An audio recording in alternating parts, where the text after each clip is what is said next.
Test, test. Hello and welcome to Tampa Spartans Baseball.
This is the University of Tampa.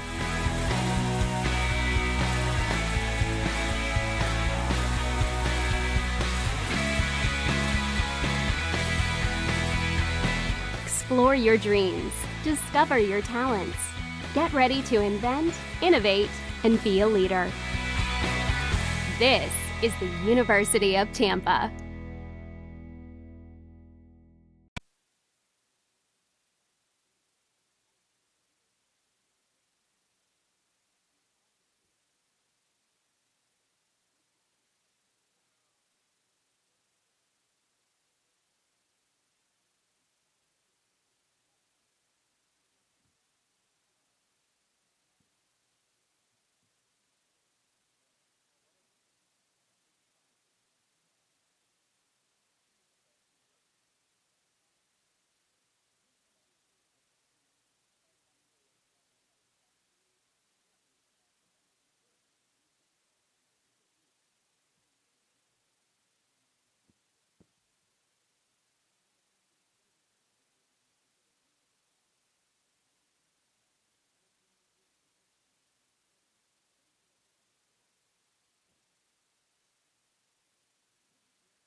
goes on. Just make sure we can hear each other. 1 2 1 2. You hear me?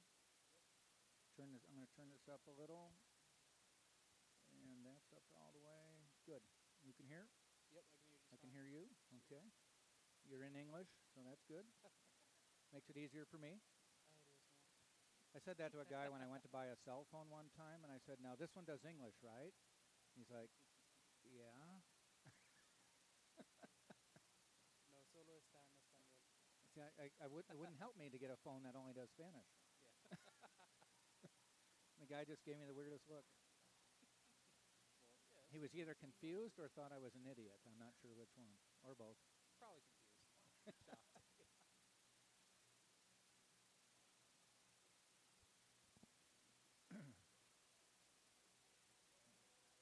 No, wait, I wanted to get Phillies roster phonetics.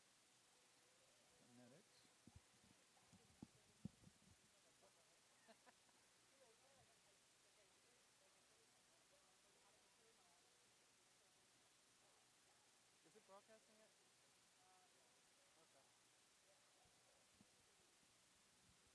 Okay.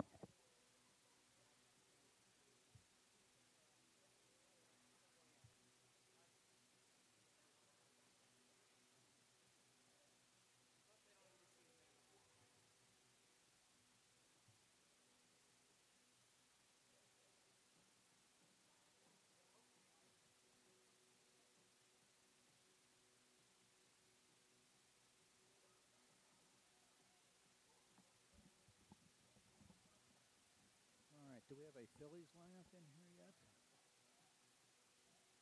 Yes.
20 feet that way.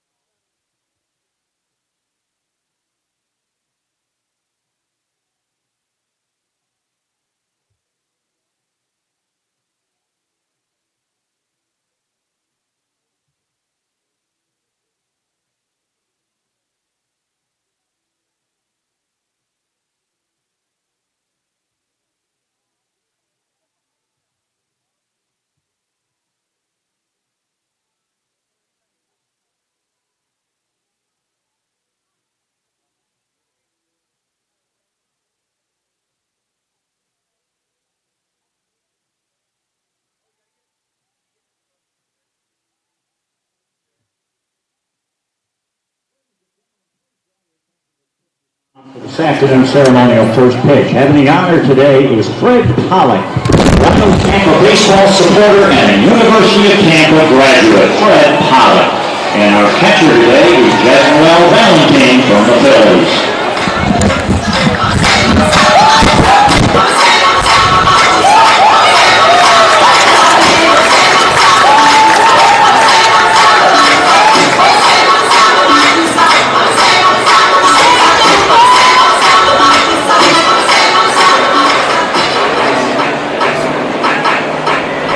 Ladies and gentlemen, once again, good afternoon and welcome to beautiful Spectrum Field for today's game as the Phillies play host to the University of Tampa Spartans.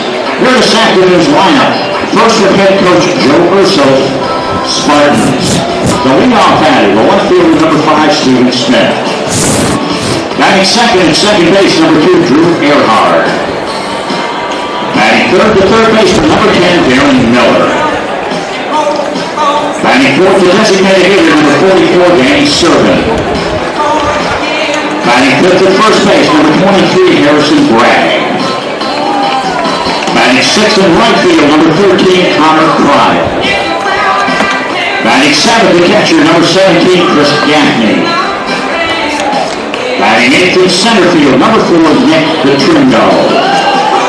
And batting ninth, the shortstop, number 9, Brandon Galley. And on the mound for the Spartans, the starting pitcher, number 41, Shane Bickle.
they might have them on this. It says the active roster and the 40-man, and they're not on either. There could be an option to look at a spring training roster on there as well. Let me go to NRI. Is that non-roster? Yeah.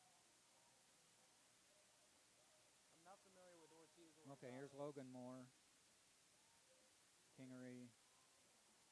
Okay, they're all on the NRI list. Yeah, Cousins was Reese Hoskins' second half in Reading. They both tore it up 2 years ago. Okay. Home runs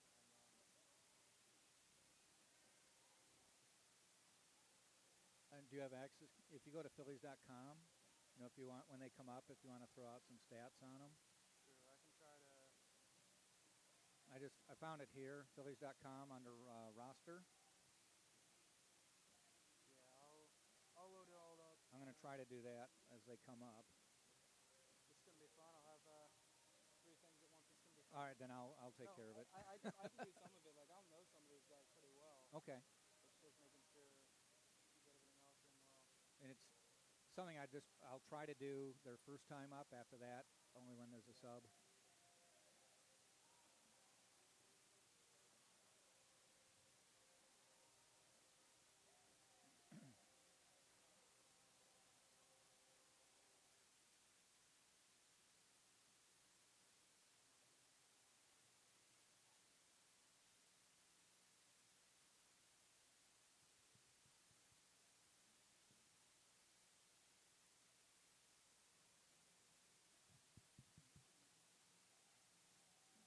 A little bit of crowd noise. So don't swear, Felipe. Otherwise, we'll get you. That's true. We'll pick you up. Yeah, we got 3 mics surrounding us here. Okay? A few pairs You're in of surround sound. All right, we'll go on in a second here. I was just waiting for them to sign Jake Arrieta and the Spartans today. Yeah, wouldn't that have been something? Jake Arrieta comes in and starts and plays all 9 today. Gets into gear real quick.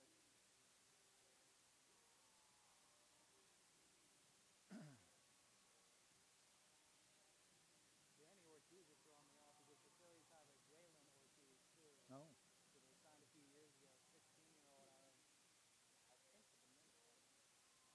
Obviously not the same person.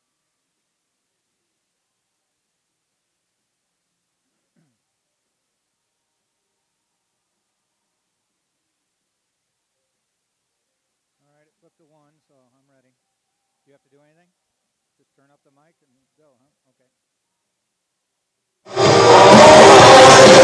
afternoon and welcome everybody to University of Tampa baseball from Spectrum Field in Clearwater, Florida. It is the first game of Major League Spring Training and the Tampa Spartans on their annual trip to play the Philadelphia Phillies. Hi everybody, Jack Eichel along with Sean Muster as it is a beautiful day in Clearwater, Florida. The temperature, actually it's a very warm day in Clearwater, Florida. Temperature already in the mid-80s.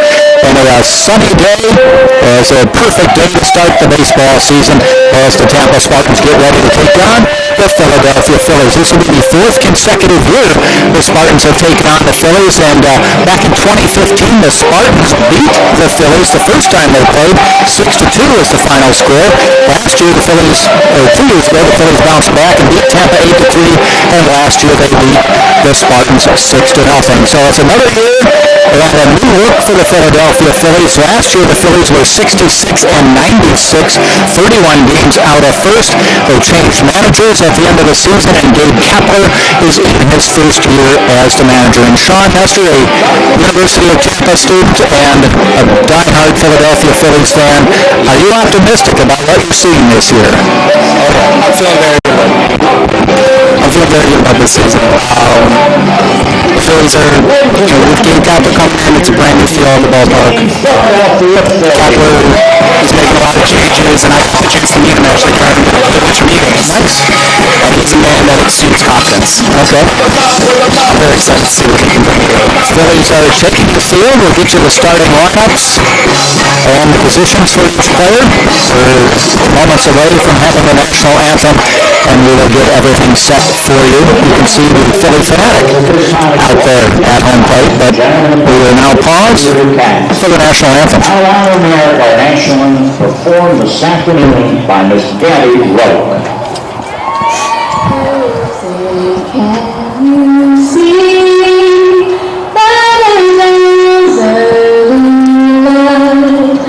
Was so proudly hailed, and the twilight's lights gleaming, whose broad stripes and bright stars through the perilous fight. Oh, the red hearts we watched were so gallantly streaming.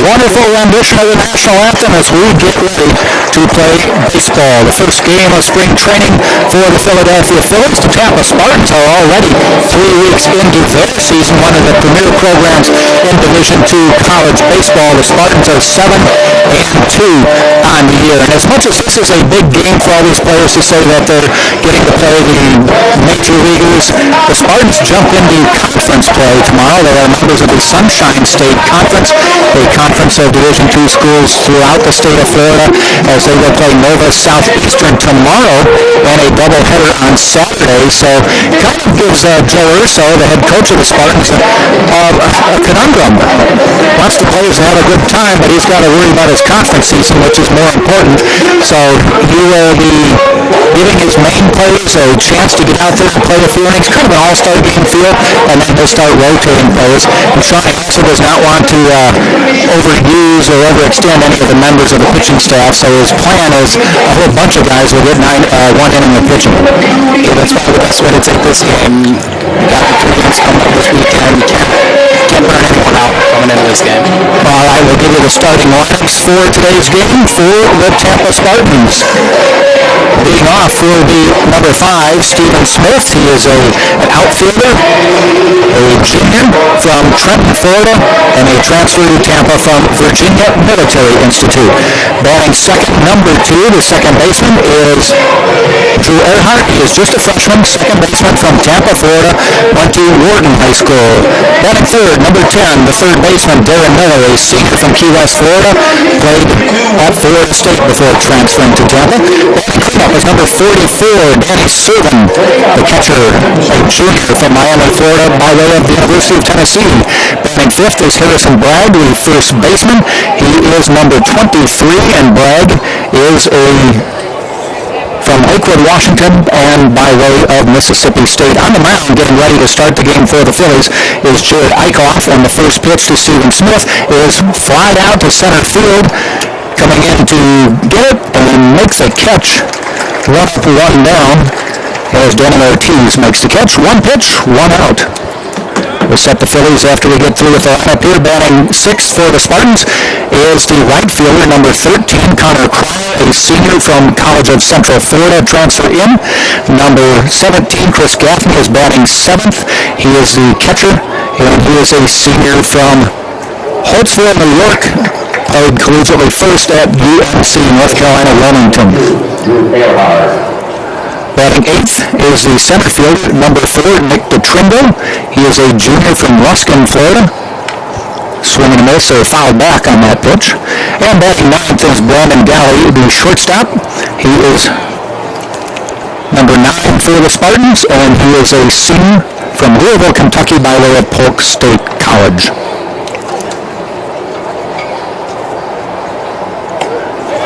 Pitch is a called strike, so Eichhoff wasted no time, 3 pitches, and a strikeout, 2 up, 2 down. Phillies around the horn with Eichhoff at first base. Behind the plate is Andrew Knapp. At first base is Tommy Joseph. Second base, Scott Kingery. Third base, Adam Rosales. Shortstop is J.P. Crawford. Left field is Nick Williams. Right field is Dylan Cousins. And center field is Danny Ortiz. And there's a ground ball out to the shortstop, Crawford. Quick throw across to Joseph, and the inning is over. A quick 3 up, 3 down for the Tampa Spartans. Very expeditious inning for Jared Eichhoff. No runs, no hits, no errors. And at the end of half an inning, it is Tampa nothing, and the Philadelphia Phillies coming to bat. Philadelphia Phillies batting order will be number 15, Andrew Knapp, leading off with 257 last year. He was in the catcher. Batting second is the shortstop, number 2, J.P. Crawford, 214 hitter last year. Batting third is number 19, Tommy Joseph, a first baseman, a 240 hitter last year. Batting fifth, batting cleanup is number 5, Nick Williams, who hit 288 last year. He is in left field. Batting fifth is number 80, Scott Kingery, the second baseman. Batting sixth is number 9, Adam Rosales, and he is the third baseman. Batting seventh is number 77, Dylan Cousins, the right fielder. Batting eighth, number 68, Logan Moore, the designated hitter. And batting ninth is the center fielder, number 60, Danny Ortiz. The Phillies would like to remind our guests to please pay attention to the game while it's in progress. Foul balls and broken bats occasionally enter the seating and concourse area. If you or anyone around you should require first aid, please contact the nearest usher or visit the guest services window behind. For the Tampa Spartans, behind the plate is Chris Gaffney. On the mound is senior Shane Bickle. Around the horn for the Spartans, Harrison Bragg is at first base. Third number 62, Dusty Watson. Drew Earhart is the second baseman. At third base is Darren Miller. Shortstop is Brandon Galley. Left field, Stephen Smith. Center field, Nick DeTringo. And right field is Connor Cryle. Leading off for the Phillies will be Andrew Knapp. 257 hitter with 13 home runs for the Phillies last year and 171 at-bats. Sean, despite the Phillies being 31 games out of first place, they are considered one of the best farm systems, and it seems like the future, as they say, is ahead of them. Yeah, the Phillies have done really well the last few years in developing their prospects. They've acquired a lot of players throughout different trades, and that product is shown on the field right now. We have a lot of players in this lineup right now that have been considered top prospects at times. J.P. Crawford, Nick Williams, Scott Kingery, Dylan Cousins, all highly regarded within the Phillies organization. 2 balls, no strikes from Shane Bickle. Shane Bickle, normally the closer for the Spartans, getting a chance to start. Joe Russo said he's a senior. Give him an inning, give him a chance.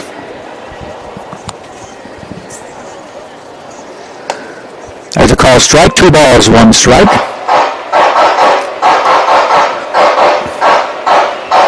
That fastball registering at 90 miles an hour from Bickle. The 2-1. Outside ball 3.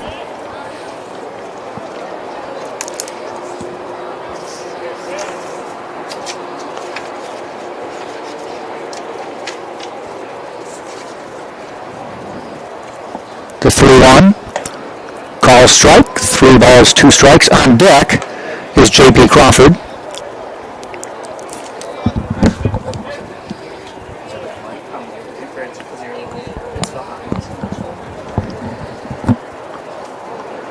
Full count, here's the pitch from Bickle. Off-speed pitch, he walked on ball 4.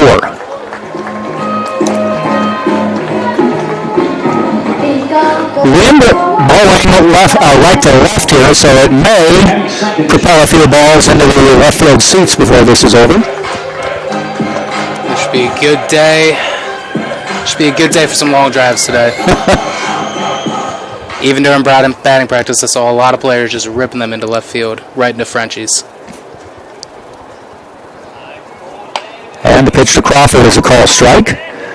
Crawford, 214 hitter last year, no home runs, 6 RBI. Tommy Joseph on deck.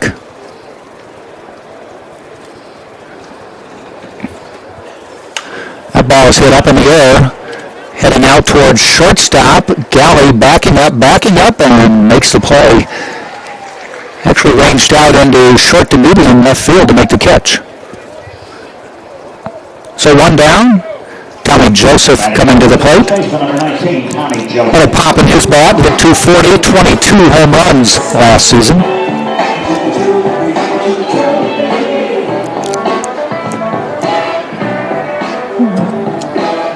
I want to thank everybody watching in on TampaSpartans.tv, whether you're a Tampa Spartan fan, a Philadelphia Philly fan, or just a baseball fan. And that one is hit. If it's fair, I think it's curling foul, and it is. Wow. We mentioned there might be some pop in the bats. He showed it there.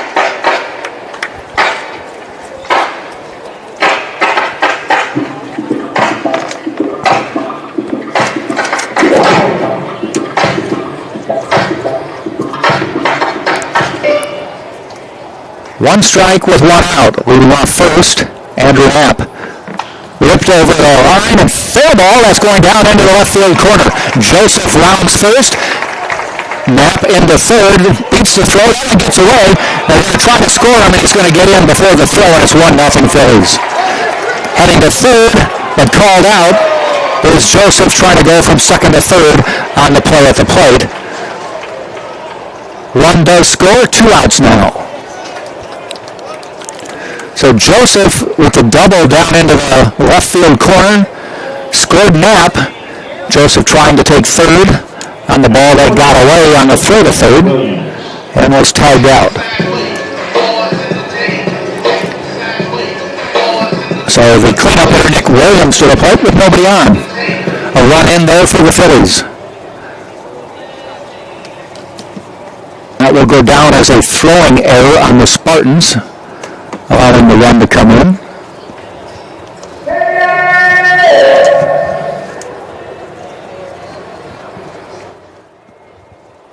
Williams, left-handed hitter, fouls it off. 288 hitter last year, 12 home runs, 55 RBI.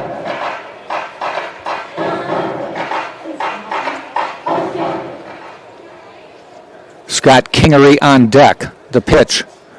Fastball bounces over Bickle's head, fielding in his galley to throw, not in time, and the speedy Nick Williams beats it out for an infield hit.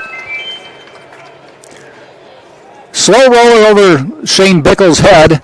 By the time Galley got it, the fleet-footed Nick Williams had crossed the base for the base hit. Fifth, the second baseman, number 8, Scott Kingery.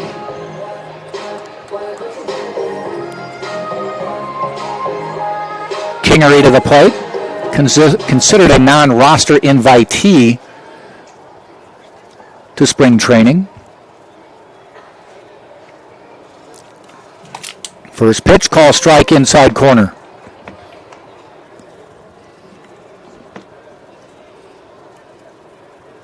As we mentioned, Shane Bickle on the mound for the Spartans has been the closer. Kingery fouls it off. Joe Urso giving him a chance to pitch as the starter in this game, but also says it's just going to be one inning because we want to save him to be the closer for the conference games this weekend.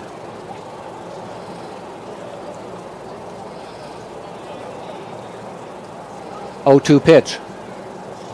Ground ball up the middle. Galley ranges, but it goes under his mitt. Williams puts on the brakes and heads back to second. So runners at first and second now with 2 outs. Third hit of the inning for the Phillies. Batting sixth to third baseman, number 9, Adam Rosales. Adam Rosales to the plate.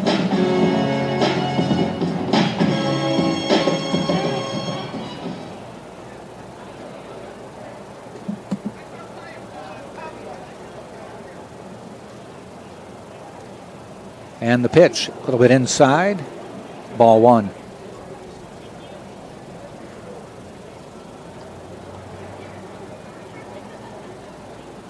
Rosales no at-bats with the team last year. This time he grounds it out toward Bragg at first base, tosses to Bickle, steps on the base to end the inning. Phillies pick up a run on 3 hits. They leave 2. We played a full inning of play, and it is Philadelphia. The Phillies 1 and the Tampa Spartans nothing. You're watching right here on TampaSpartans.tv. Coming up to bat for the Spartans will be Servant, Bragg, and Connor Cryle.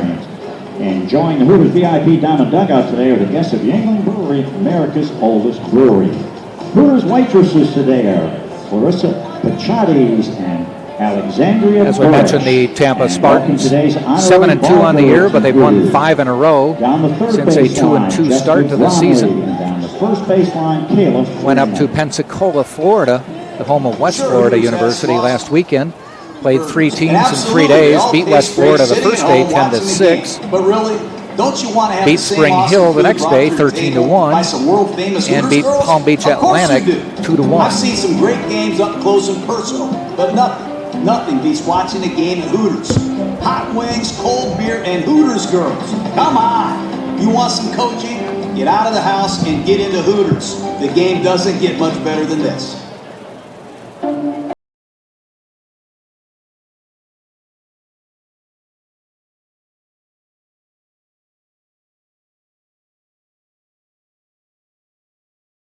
To the plate for the Spartans here in the top of the second. Jared Eichhoff on the mound for the Phillies. 24 games last year, was 4-8, pitched 128 innings, 18-25 for his career. Gabe Kapler, the new manager of the Phillies this year, comes in with no previous major league managerial experience. He was the director of player development for the Los Angeles Dodgers, and Sean, that means he developed some pretty good ball players with the Dodgers over the years. Oh yeah, and him coming into Philly, it seemed a little unorthodox. No coaching experience whatsoever, but Phillies are confident in him. And the slogan for this spring training camp for the Phillies is to be bold. Be bold. Danny Servant. Danny Servant to the plate for the Spartans. 314 average on the year with 5 RBI. This is not the typical Tampa Spartans team if you follow this team over the years. Joe Urso is known to put his lineup together with some pretty beefy power hitters in the middle. Really only has Harrison Bragg as his big power hitter. Bragg with 2 home runs this year, the only 2 for the team this year. Actually, they did hit 2 last weekend. So have 4 on the year now.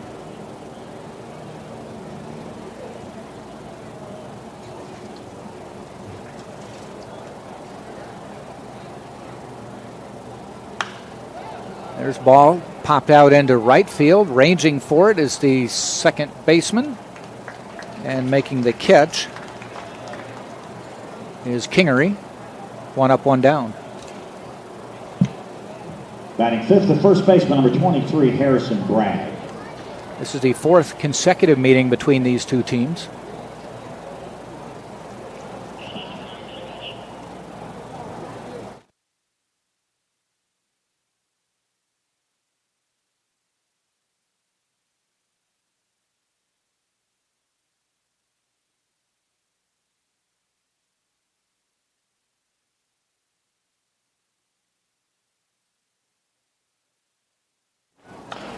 Bragg to the plate and a foul ball. Bragg now with 3 home runs, 316 average on the year.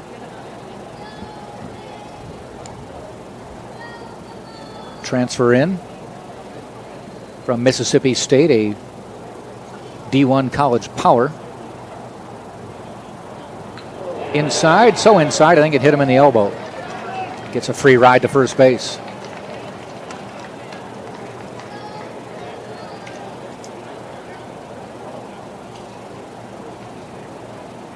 Batting sixth, the right fielder, number 13, Connor Cryle.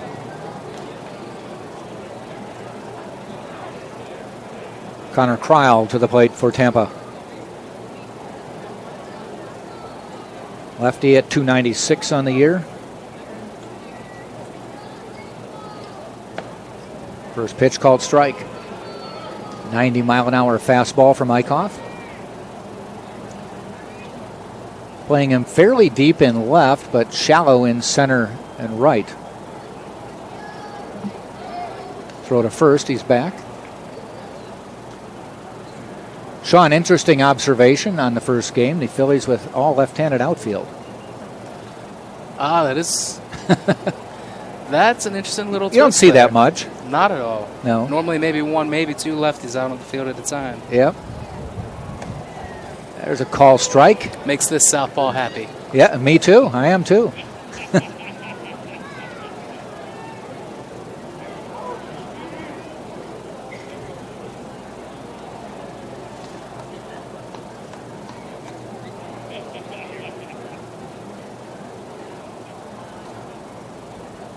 And the pitch.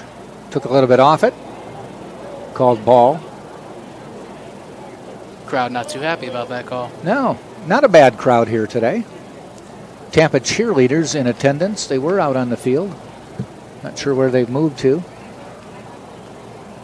Had the band here the first year.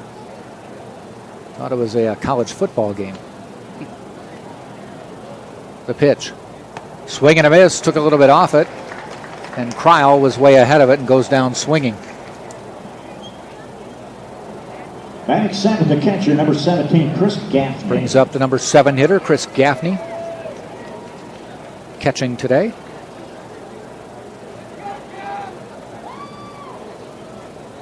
Senior missed a lot of last year with injuries. And then had surgery last fall and was not able to get back into a practice routine until this spring. Actually, this winter. We're still in winter. Though this is kind of the official first day of winter spring when spring training hits. Baseball's back in town. Yep.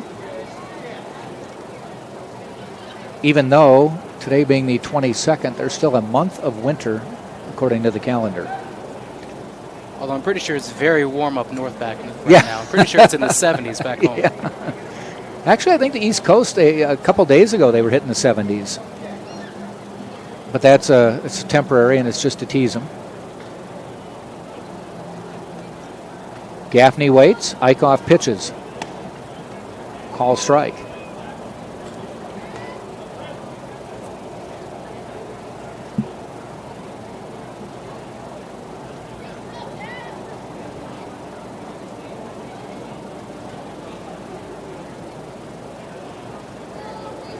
And the 0-2 pitch. Gaffney watches it low in the dirt.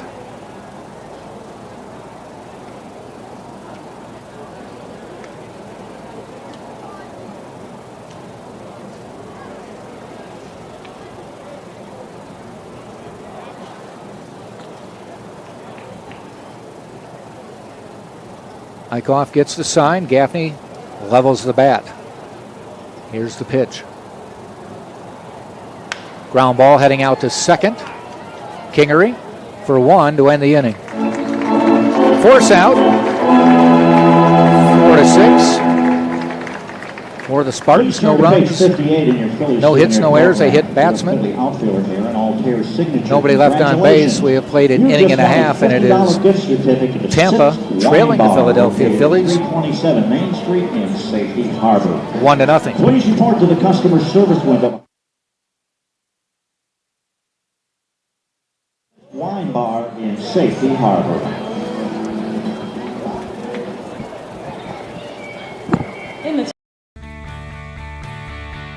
This is the University of Tampa.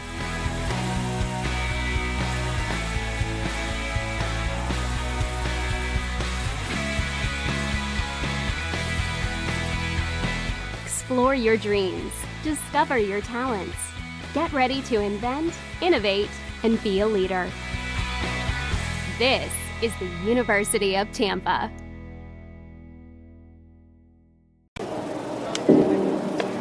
You'll notice something about us.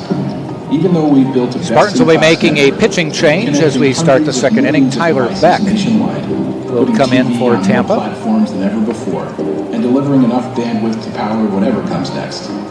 We're still not This will satisfied. be his 4th appearance of the year. He's pitched only 3 innings, given up 2 hits, every single day. walked 1, struck out 3, no Defining runs. what a cable company can be.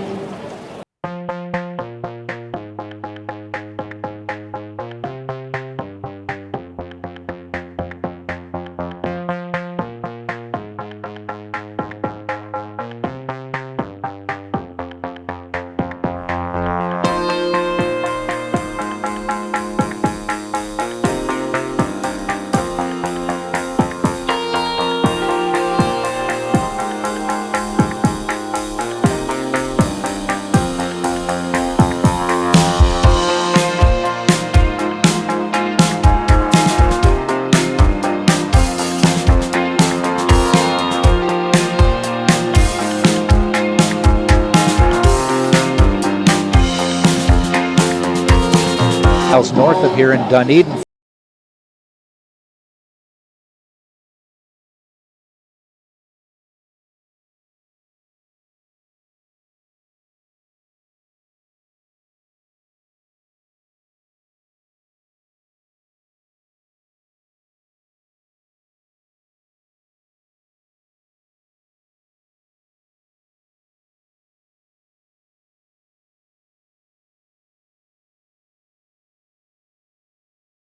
Brought up are the home of the single A teams in the Florida State League during the summer. Batting is Cousins, Dylan Cousins. Fouls it off. Kind of cue-balled that one over toward the Phillies dugout. I think he broke his bat. Tampa Spartans normally play in an aluminum bat league, so they've been working with wood bats. The Phillies have always been gracious enough to send over a supply of wood bats for them to use to get ready for the game and to play in the game. Tampa did play a 3-game series against Bentley University out of Massachusetts in a wood bat series to start the season. Tyler Beck's pitch. First pitch just inside for a ball. Beck is a junior from South Bend, Indiana. Played at Purdue and also played at Pasco Hernando State College. Ripped down the line, foul.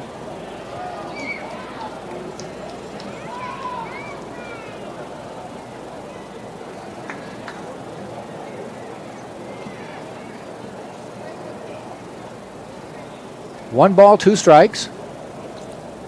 Cousins, a big kid standing in there. Lefty. Ball is high.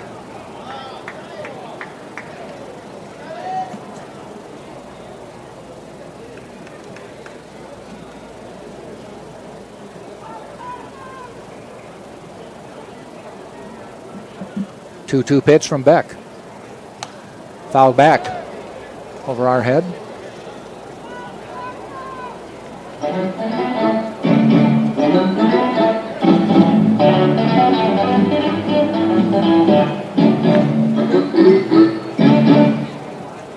This is the summer home of the Clearwater Threshers, the Phillies single A baseball team.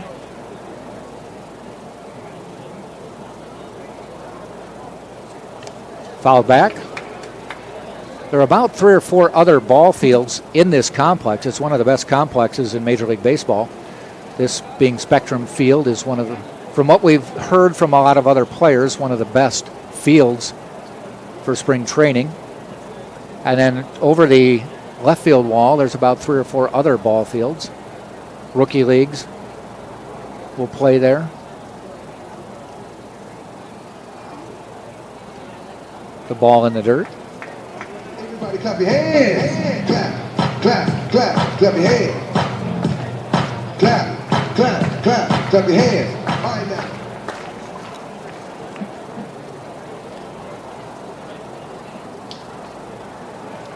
So the full count pitch, 3-2 coming up from Tyler Beck to Dylan Cousins. Swings and misses at an outside pitch. He goes down swinging for strike 3.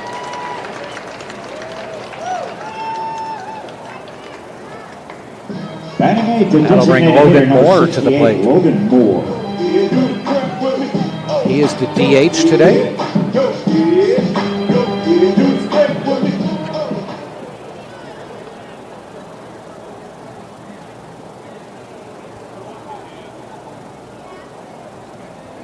Swing and a miss, strike 1. 92 miles an hour, that one registered at.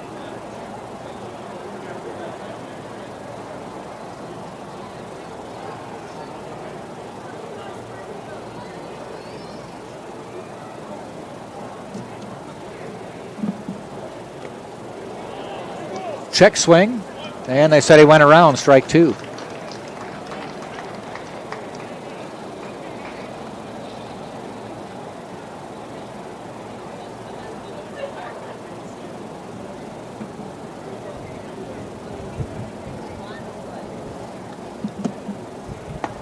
Ball way high.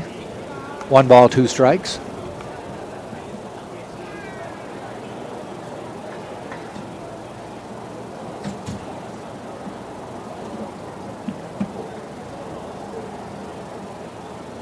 And the 1-2 pitch. Ball high.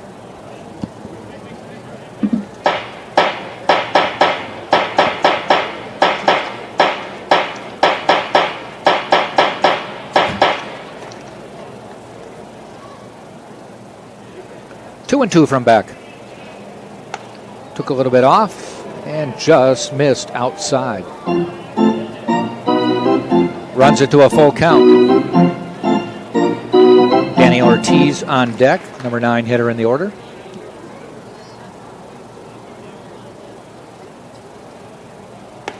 And he walked him.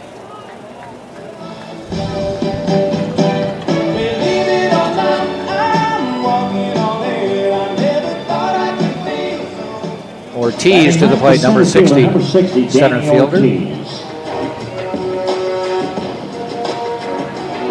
Not with the club last year at the major league level.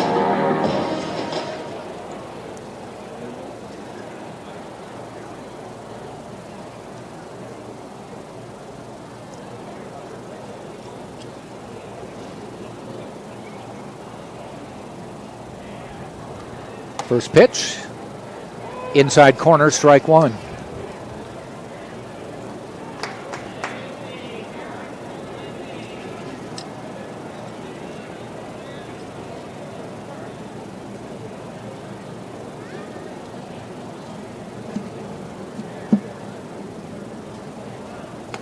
A little bit off and outside. 1-1.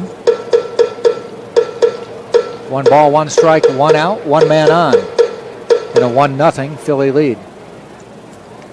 Bottom of the second.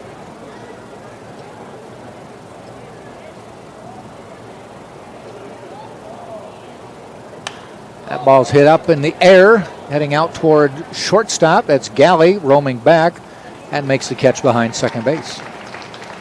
2 out now. Top of the order to Andrew Knapp. Catcher Andrew Walked Knapp. and scored back in the first. You know, Sean, there's an old wives' tale out there about leadoff walks. Walks to start an inning.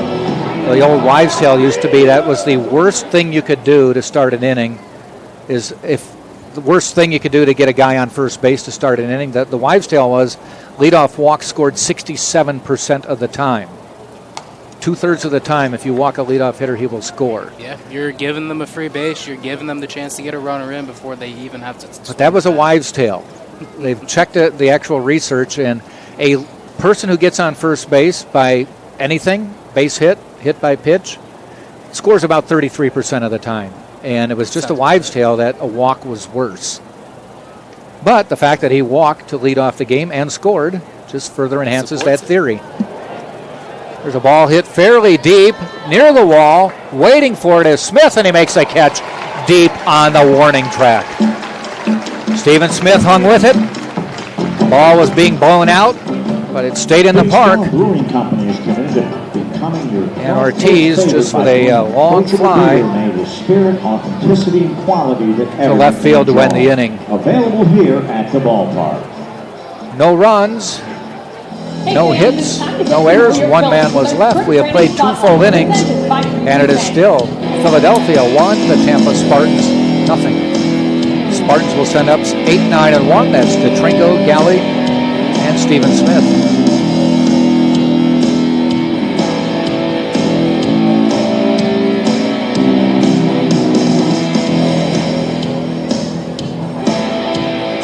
Another little observation, Sean, if you look down, or I don't know if you can get a shot down here where Gabe Kapler is standing behind home plate, or kind of behind home plate. The coaches are not in the dugouts for this. I don't know if the dugouts are smaller, probably because there's so many other players with the 40-man roster, that the coaches all sit behind a screen next to the dugout. Tampa's doing the same thing on their side. And it's probably more a numbers game that there's just so many players.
And the first batter he will face will be the Spartans' Nick DeTrinco, a 379 hitter on the year.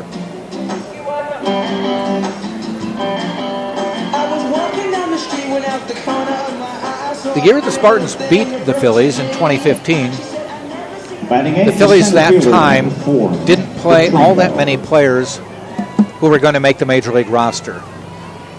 And they kind of vowed that they would never let that happen again. So you'll see them sprinkle it with top prospects and some potential starters. Yeah, they've got Tommy Joseph in the lineup, who was their starting first baseman last year. Obviously, he's got a little competition this year in Rhys Hoskins and Carlos Santana. But you've got a starter there, as well as Andrew Knapp, who will be fighting for the third catcher spot. We've got some top prospects in Crawford and King sprinkled in there as well. Right. DeTrinco waits, fouls it off. Ball clocked at 90.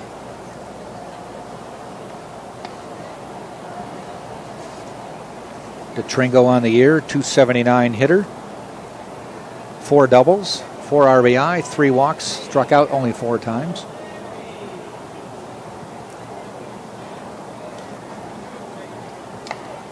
And kind of nubs one toward first base, fielded by Joseph. And he makes the tag.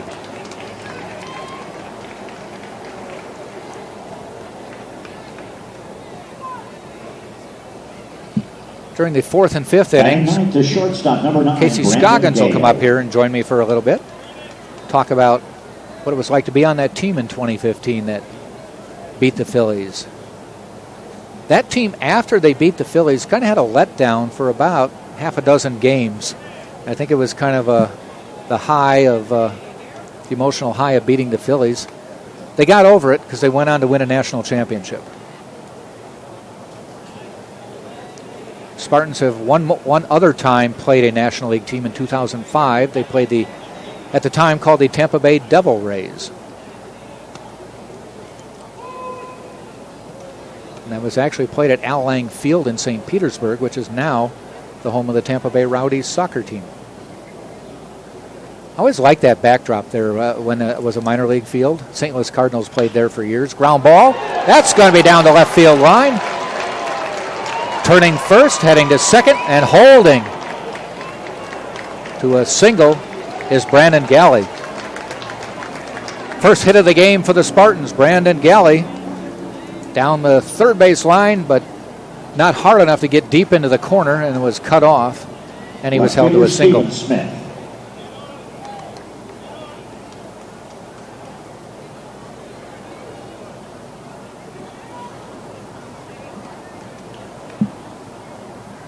Stephen Smith sends one out into left field, giving chase toward the line, and making the catch right on the line was the left fielder, Nick Williams. So the Spartans are putting Nick Williams to work here in the third. That's what spring training's for, getting ready for the season. Yep. I noticed he glanced over because you can see that there's a lot of room behind home plate and down the line till about halfway into the outfield, and then the wall juts toward the baseline, and he had to glance over and make sure he wasn't that close to the wall. It's only about 4 feet from the line to the wall when you get out there in medium to deep left or right field. A fair amount of room behind home plate.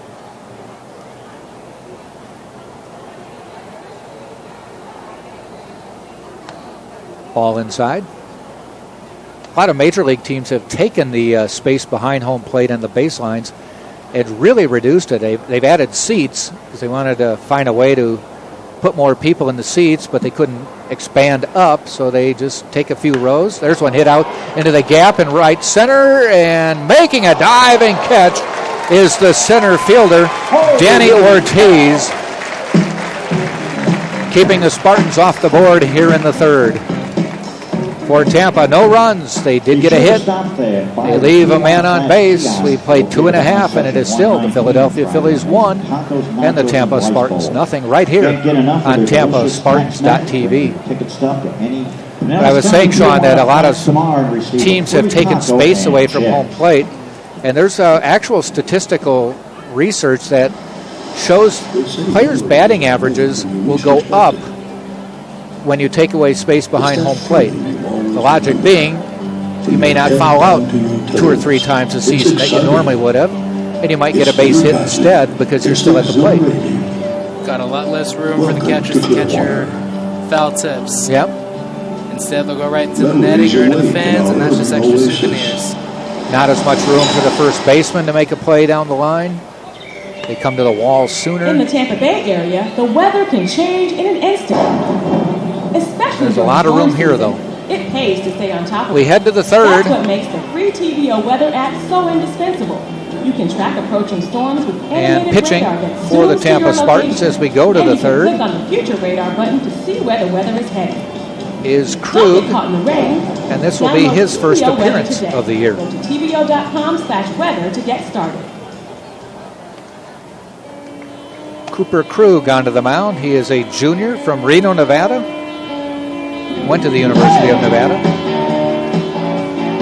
Right-handed pitcher. As Joe Urso, holding true to his word, will change pitchers every inning as long as he can. He was worried with the conference games coming up starting tomorrow evening and then a doubleheader Saturday. He didn't want to use 9 pitchers and use up a lot of arms with conference play coming up. J.P. Crawford. So we'll see if he gives a few other pitchers more than 1 inning of work.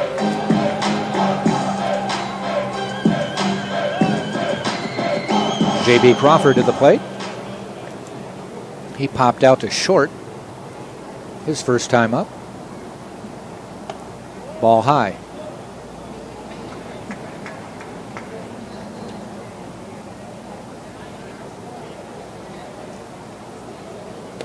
Ball low.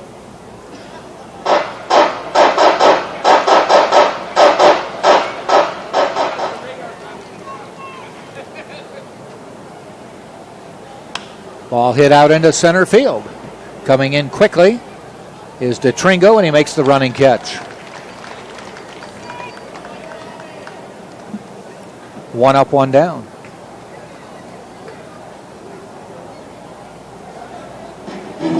First baseman Tommy Joseph. Tommy Joseph to the plate. Tomorrow, the Phillies start their actual major league portion of spring training. And they will be traveling up the road to Toronto's spring training complex in Dunedin, Florida, which is not more than 5 miles from here. Clearwater and Dunedin are a couple areas that border each other.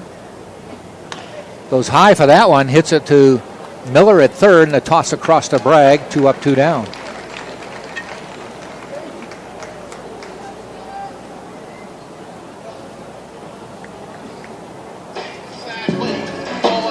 Interestingly, where the Dunedin Blue Jays train, they have their main spring training field in downtown Dunedin, but you have to go about 4 or 5 miles for their spring training complex. There's about 3 or 4 other fields not associated, whereas this field, there's a ground ball headed out to Earhart at second, and an easy inning for Cooper Krug. No runs, no hits, no errors on a 3 up, 3 down inning, and we have played 3 full innings, and it is Philadelphia 1, Tampa nothing.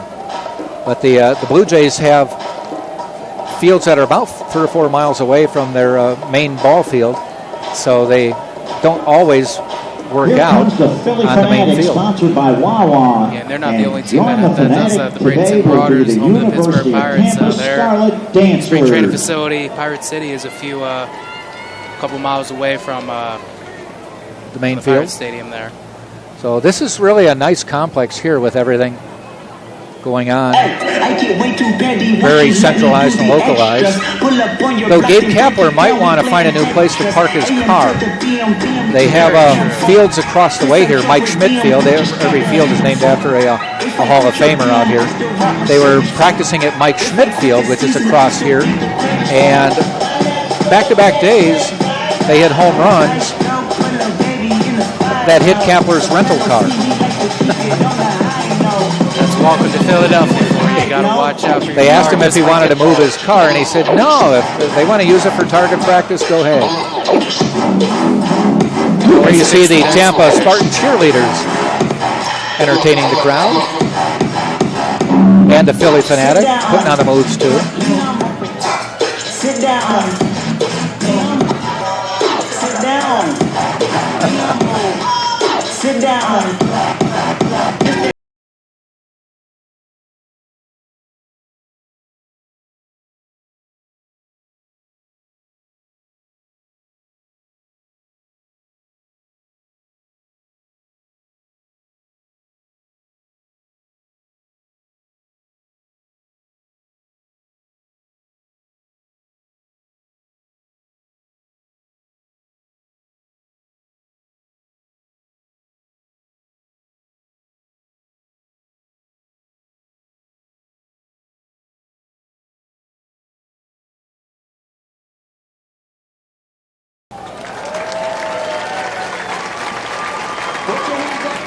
Your attention, please. Now on the Nice round of applause for the Tampa Spartan cheerleaders, the dance team.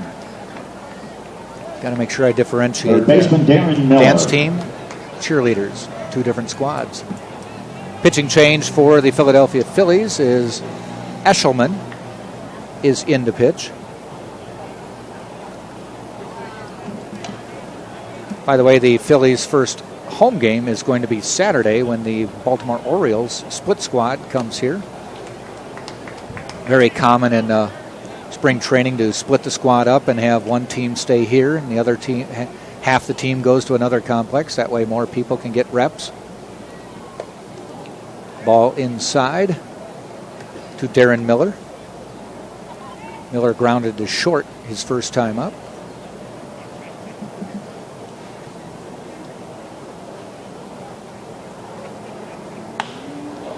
And that ball is hit into fairly deep left field, but Williams, just in front of the warning track, makes the catch. You can hear the little ooh and ah from the fans on that one. Designated hitter Danny Servin. Brings up Danny Servin to the plate.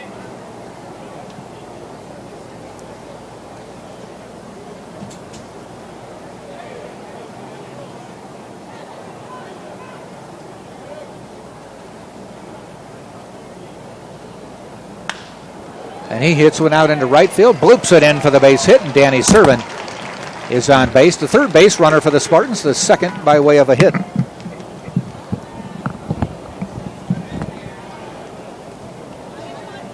First baseman Harrison Tom Bragg. Eshelman pitching for the Phillies now. Did not pitch in the majors last year.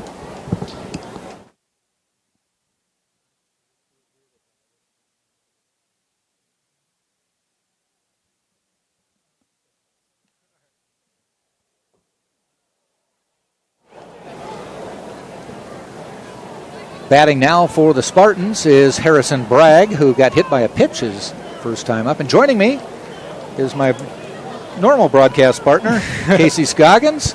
How you doing? Had some other obligations today. Yes. Got friends in town? Is that the deal? I do. I'm kind of everywhere today, spectating since I'm not playing. Are you like the social chairman today? Yeah.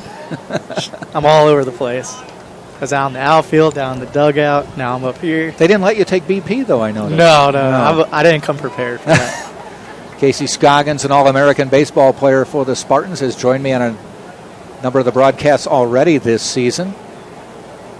And there's a high pop-up behind the plate. Does he have room? No. Knapp stuck with it. Could not get there. Casey, you played here in 2015. Talk about that game and what that was all about. You guys came back and won it 6-2. Yeah, that was a fun game. It's always a good experience to come play the Phillies. They're always great hosts. It's just cool to see what it's like to be in pro spring training. And that game was the first time playing them. And Gio Alfonso hit a grand slam in I believe the top of the 7th or 8th, and we ended up winning 6-2. And I mean, it was spring training, but a college team beating a professional team, that was always, it was fun. It was a great game. We were a little excited, and maybe a little too excited after that happened. I know the first few games after that, you guys kind of hit a down note. Yeah, we did. Kind of went to our heads a little bit, I think. But we ended up pulling it back. You righted the ship, didn't you? Yeah, we ended up pulling it back together at the end of the season and getting a championship. So, swing and a miss for Bragg there. He goes down swinging. No, it's always a good experience playing the Phillies. It's my first time coming back here and actually being able to watch instead of participating. You talked to some of the players before the game, and is it exciting? Do you get more excited about a game like this than even like tomorrow, which is your first conference game? I think so. For some players, they get a little antsy, maybe a little starstruck at times, but follow back. Maybe you'll try and be a little more aggressive with the bat.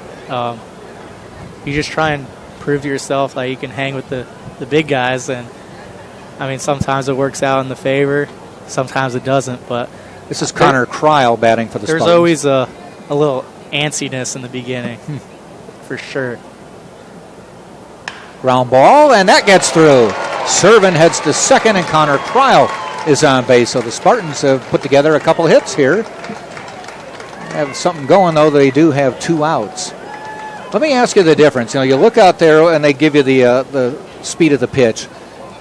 Tampa pitchers in the 90s, Philly pitchers in the 90s, but what's the difference between what they're throwing and what you guys are throwing? Consistency or what? Command, and I would say consistency. Command's big. They're going to be around the strike zone. I know they hit Bragg in the first inning, but I mean, it's the first game of spring training, so they're probably just trying to get a feel for it. But the biggest difference is the movement of the baseball. Oh, is it? For sure. Yeah.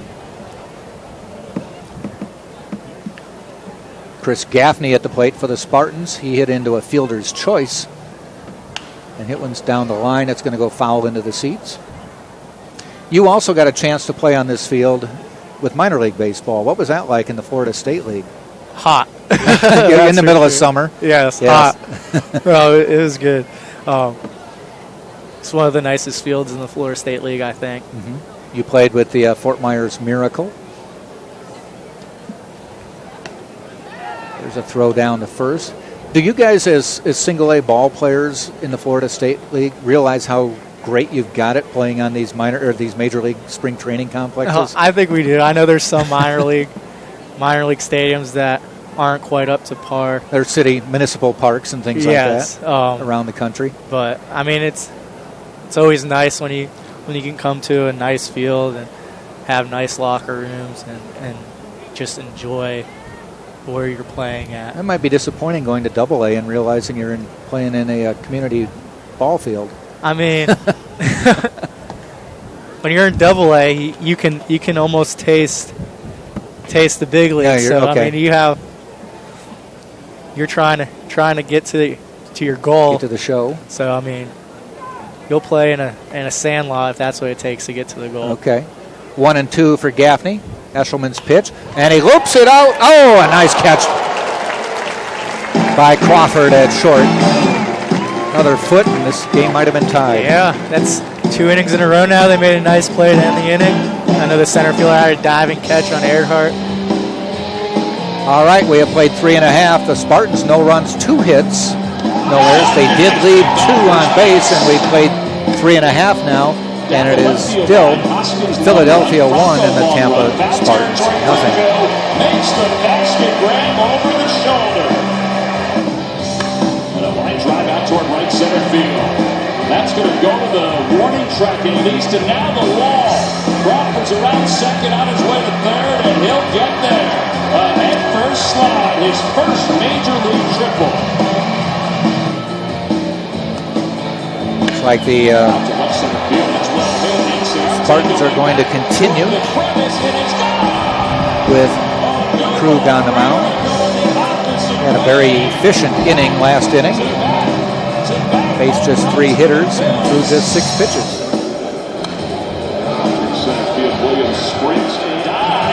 Do you notice if Joe Urso treats this possibly like an all-star game, get your main guys a few innings and then try to get everybody else into the game so they can say they played?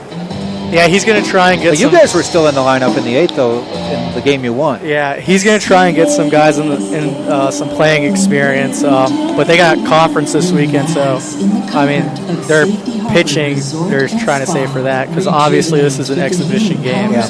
What really matters is conference. So I know they want to take care of business. So Krug, who had not pitched at all this year on the mound for his second inning, maybe get a few innings out of him to save some other arms later on. Second baseman Leading Scott off will Kingery. be the second baseman, Scott Kingery. Number 5 in the order. Base hit up the middle, his first time up. Cooper Krug on the mound, fires. Ball a little bit low. Everybody clap your hands. Sam let Cooper take BP today. Really? Because he used to hit his freshman year, and he can get a hold of the baseball. Kenny, he's a big Yes. kid. There's a ground ball to Galley at short. Scoops and throws high. Bragg made the catch, but the Kingery Way be into 6'4". first. More than likely an E6, unless they say beat it out. See what they put up there. Nope, that's an E6. Third baseman Adam Rosales.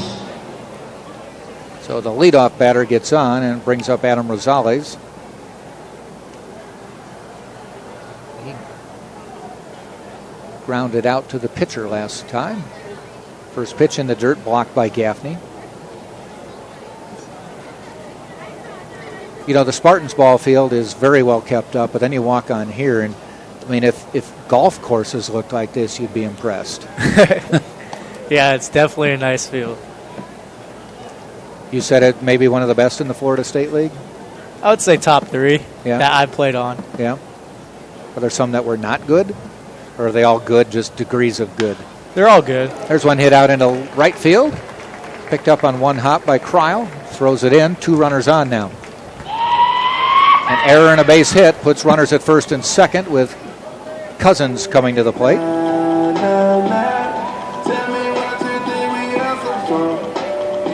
So basically when you're batting, you're not seeing Right fielder Dylan Cousins. that they're pitching any faster, but they're just not just better control, and you said more movement on the ball. Oh, yeah. You know they're going to be around the plate, so you're not really worried about getting hit by a pitch.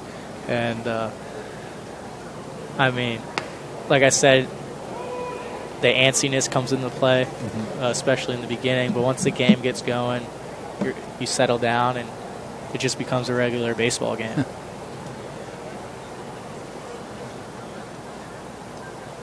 Cousins waits. And a swing and a miss. What was it like the first time? You know, during your life, you've probably been to minor league games, you've probably been to major league games as a kid. But what's it like when you walk out on a field like this, and the first time you come out of the dugout and realize you're going to be playing a major league team? For the first time, I mean, walking out here for the first time back in 15, it was exciting. I mean, it was an exciting day. You get to play against big league guys, and just the excitement, everything from when you walk off the bus, you get treated like a professional, to the time you leave is just, it's an experience. Yeah. So, I mean, you just take it in. Check swing, call strike, and Cousins has struck out twice today. That won't go down well. Designated hitter Logan Moore. Logan Moore to the plate now.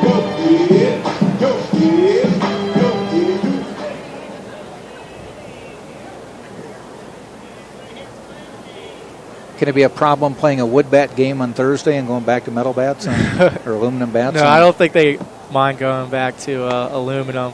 I know it's not a transition. No, of I any know. sort, Talking to the guys, they like hitting with the wood bats. Yeah. It's always cool to hit with wood bats. I like hitting with wood bats better than the BB core bats myself. It's just my preference. That's not going to affect them tomorrow. No. Swing and a miss. Krug has looked good. I probably shouldn't say it till the inning is over, but he's looked good so far.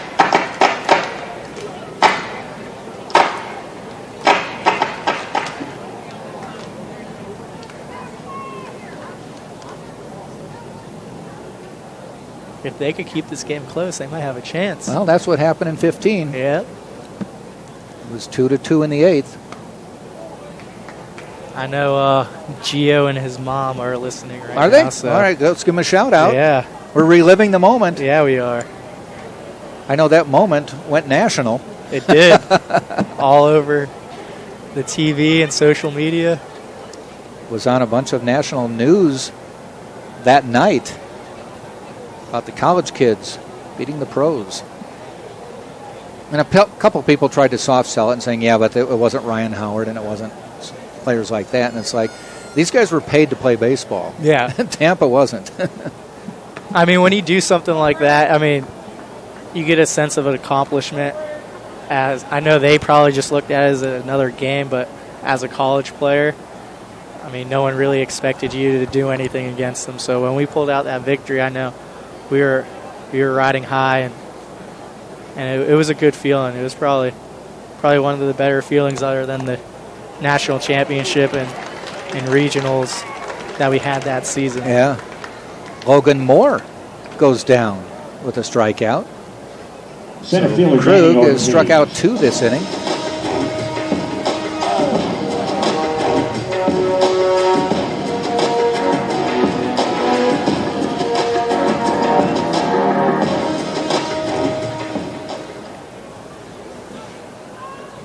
That'll bring up Danny Ortiz, who flew out to center his first time up.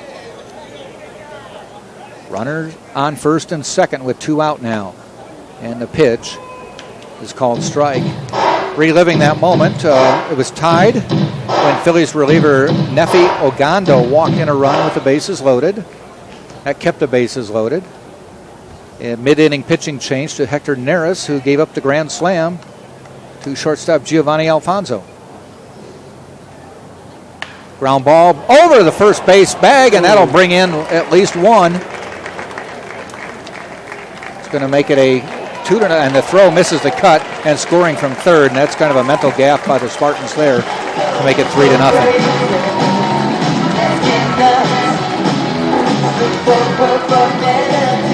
Connor Cryle making the throw in from the outfield. I don't know if he went to the wrong cut or threw over the cut. Your attention, please. Now on the pinch hit for the Phillies, number 79, Edgar Cabral. But Rosales just kept going all the way from first and scored. Pinch hitter for the Phillies, Edgar Cabral. He will be replacing Andrew Knapp, or batting for Andrew Knapp anyway. Knapp, the second baseman.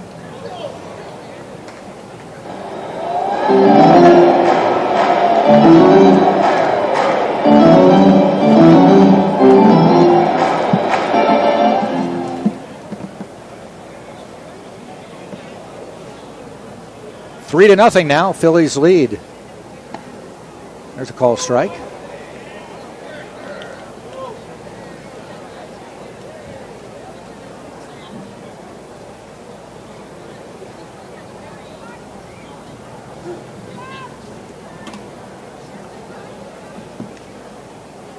And out of the stretch, the pitch. High gets away from Gaffney to the backstop. And down to second goes Ortiz. So the Phillies are on the road at Dunedin tomorrow. The Spartans are home, so come on out and support the Spartans as they start Sunshine State Conference play against Nova Southeastern.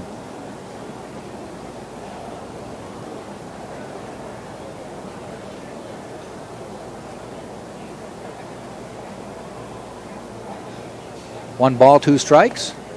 Just missed. 2-2.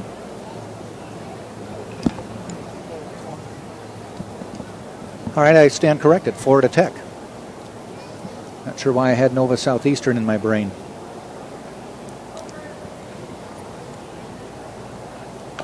Ground ball foul.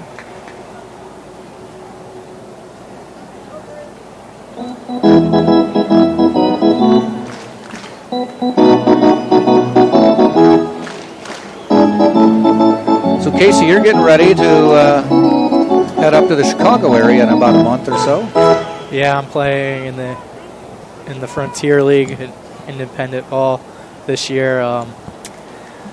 Just to keep playing, see what happens. Live the dream. Living the dream. Follow back.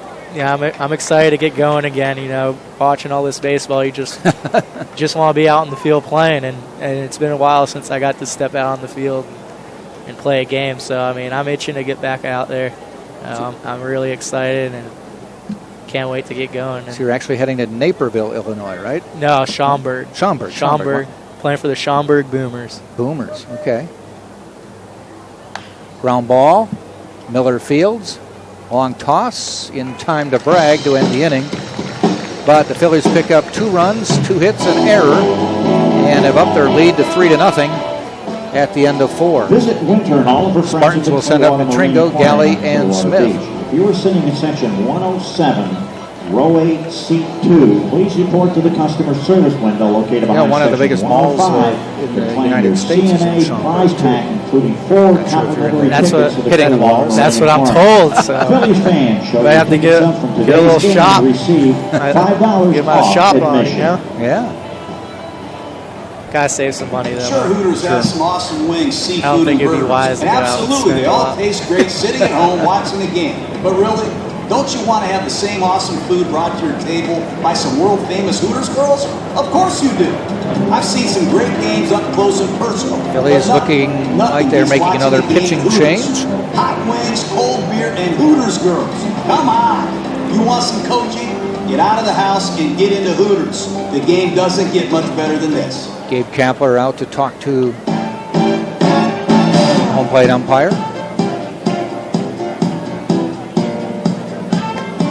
Umpires for this game are Manolo Alejandro, Kyle Goluba, Andrew Gerard, and Gary Glover.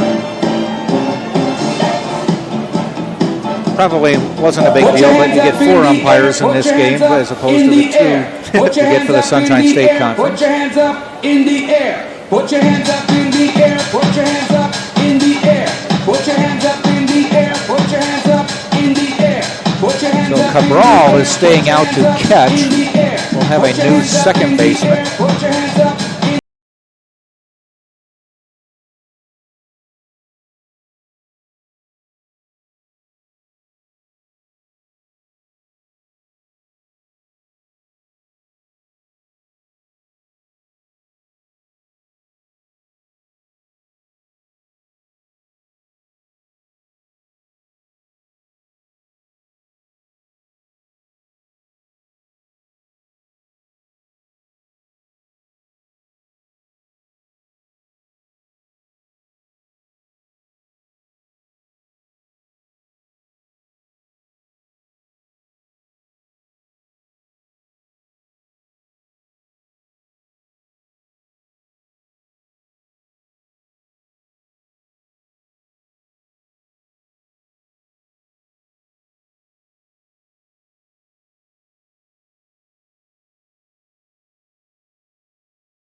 Kapler. And, you've seen managers who came in with some impressive credentials as players and as managers, Don Mattingly, people like that. Gabe Kapler was a 57th round draft pick. Wow. And he stuck in the majors for 12 years. Hey, it's always the low round guys that usually make it.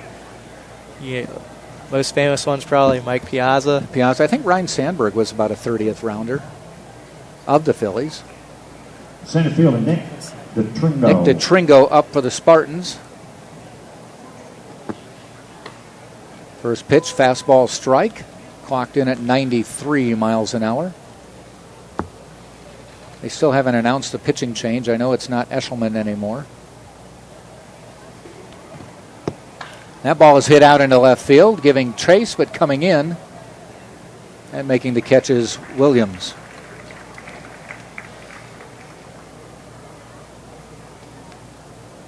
Though I believe Williams is not in anymore, out in left field, because shortstop Brandon it's a right-handed thrower out there now. So we've had a bunch of lineup changes that haven't been announced. Brandon Galley, the shortstop, to the plate, the number 9 hitter. And the pitch.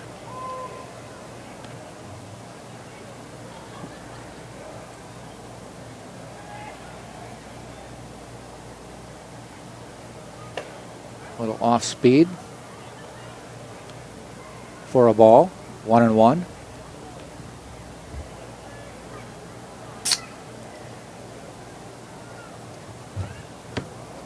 Spartans did not score last year, so they're looking to get back on the board this year. Last year was a 6-0 Phillies win. That was a 7-inning game. Ball outside. 2 years ago, it was an 8-3 win over the Spartans, and 3 years ago, it was a 6-2 Spartan win.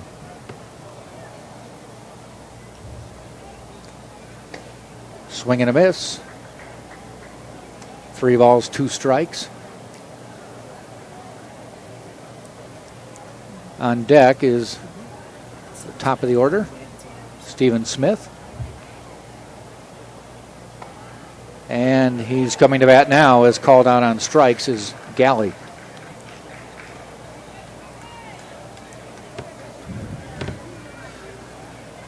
Left fielder Stephen Smith.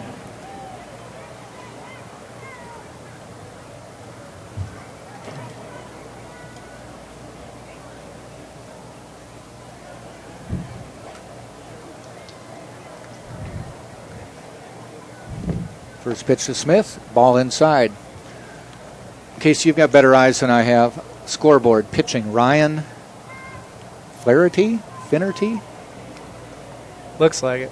One of the two? Yeah. We'll see which one shows up on the roster here. There's a call strike.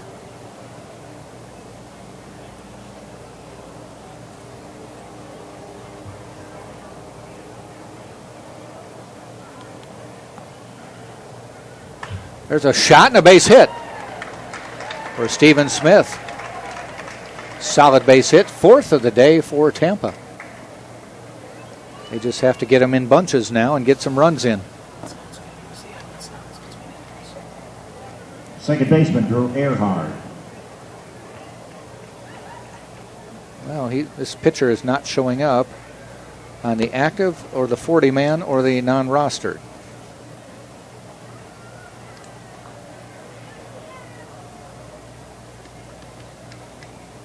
All right, now they've changed the name of the pitcher. Let's see if we find this pitcher. This we find is Franklin Kilome. He's on the mound. And this is has not had any major league appearances. Drew Earhart at the plate, ground ball. Bobbled. Can Earhart beat it out? Yeah, he's going to get on with an error, and the runners will be at first and second.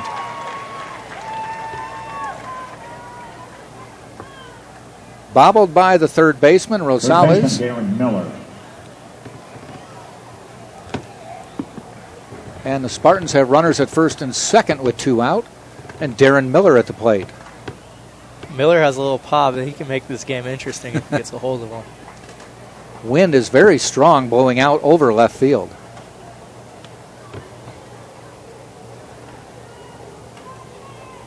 Miller has grounded to short and flew out to the warning track in left. And that ball is high.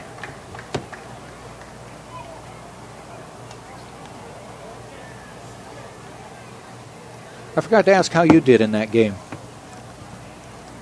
I think I was 0 for 2 with a walk. Okay. If I remember correctly.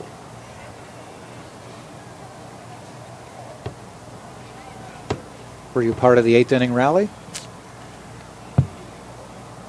No. No? Okay.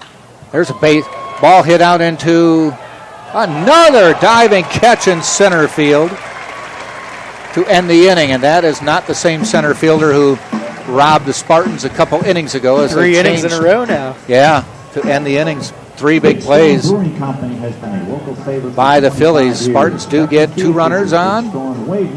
Error and a base hit, but don't score. So now at the end of 4.5, it is still the Phillies 3 and the Tampa Spartans nothing.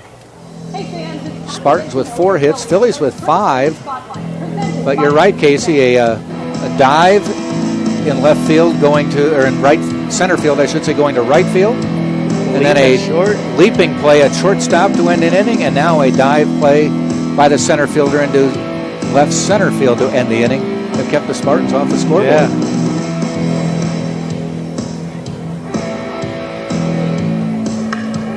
Phillies will send up Flaherty, McBride, and Poulin as they have pretty much changed their whole lineup. But we're just getting the word.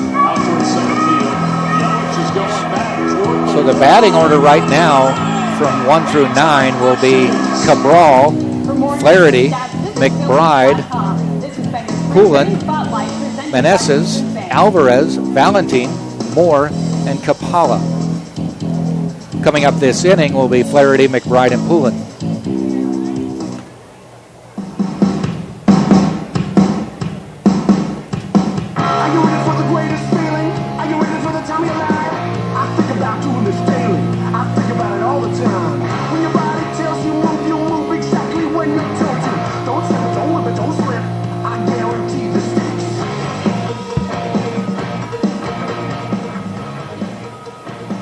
Be the first time at bat for the shortstop, number 4, Ryan Flaherty.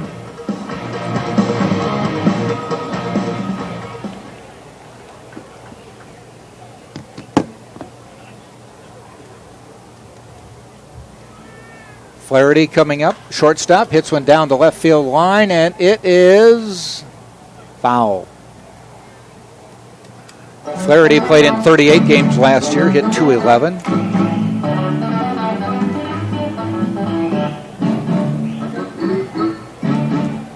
Draft choice of the Chicago Cubs in the first round in 2008.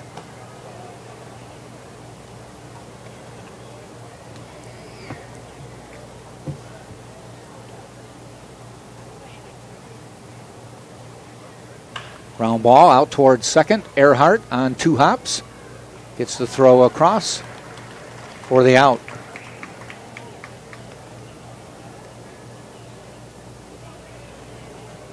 First time at bat for the first baseman, number 30, Matt McBride. Matt McBride to the plate now. He is in at first baseman.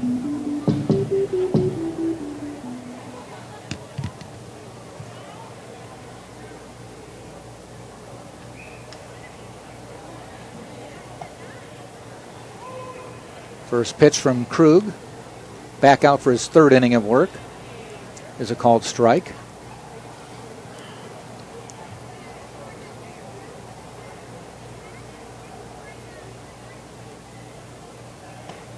Ball outside.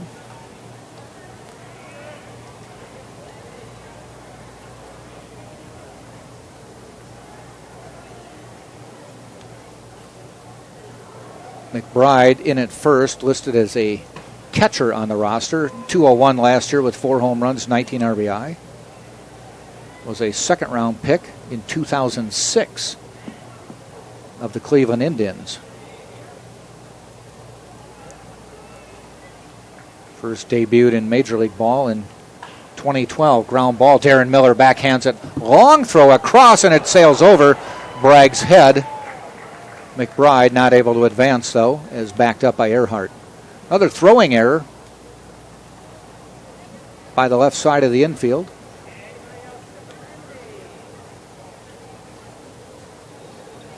Left fielder, number 85, Andrew Pullen. Brings up Andrew Pullen to the plate.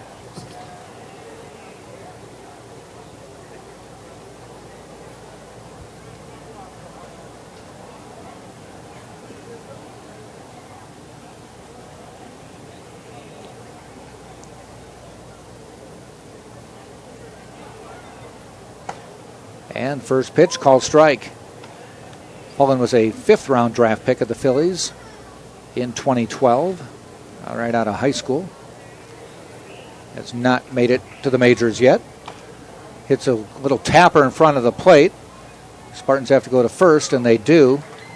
New catcher out there for Tampa.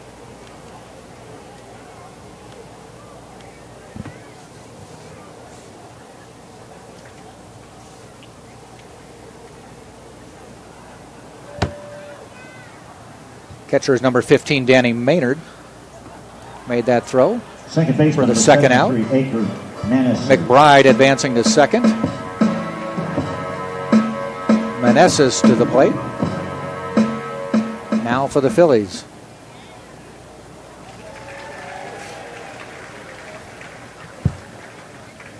Hiker Meneses, second baseman.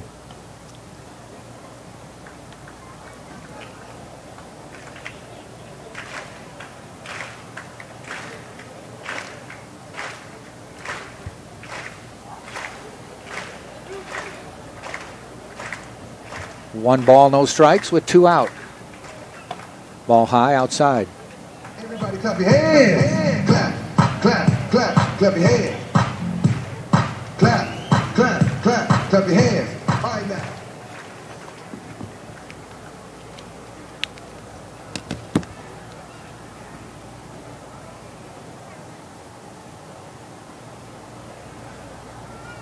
And the pitch. Call strike. I know during your time with Tampa and as recently as this year, some of the Rays have worked out with you guys, like Kevin Kiermaier, and boy, talk about a house cleaning going on in Tampa. Yeah, I don't think some of them saw that coming. No, they have gotten rid of a lot of ball players. There's a ground ball. Krug trying to field his position, gets past him. Miller not able to field it. That will probably go down as a hit. That's always frustrating to see, too. I mean, I know as a player, when you see people get traded that you don't necessarily think should get traded. Yep. I mean, it brings out frustration, Third baseman, but number 67, all you can do is Alvarez. focus on that season coming ahead and make sure you're ready for that season. I know you're friends with Kevin Kiermaier, who's still with the team, but he had a few things to say about the house cleaning going on.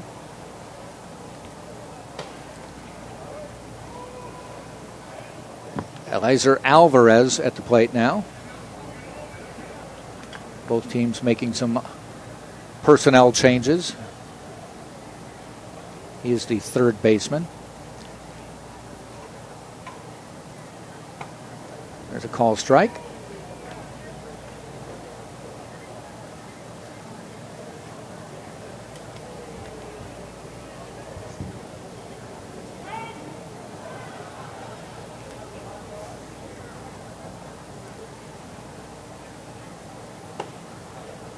And the ball.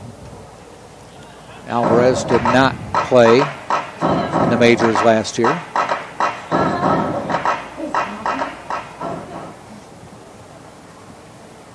.24-year-old. Krug pitches. Hit back up toward us. You'd have saved me, right, if that would have come up here? Yeah. Sure. Trust me.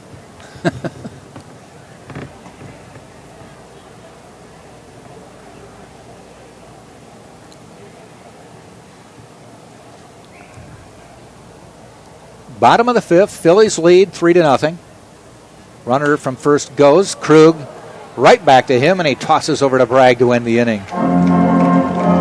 Phillies do get a runner to third on an error and a base hit. Nobody scores. We've played 5 full innings now, and it is Philadelphia 3 and the Tampa Spartans nothing. Spartans will send up Servin, Bragg, and Kreil.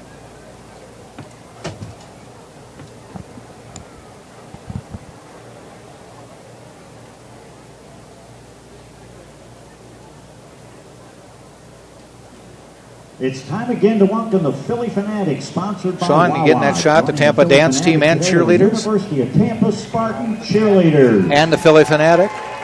Can't do better than that daily double.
Your attention, please. Now on a pitch for the Phillies, number 78, Angel De Los Santos. Another pitching change for the Philadelphia Phillies. Coming in is number 78. Designated hitter, Danny Servin. Angel De Los Santos.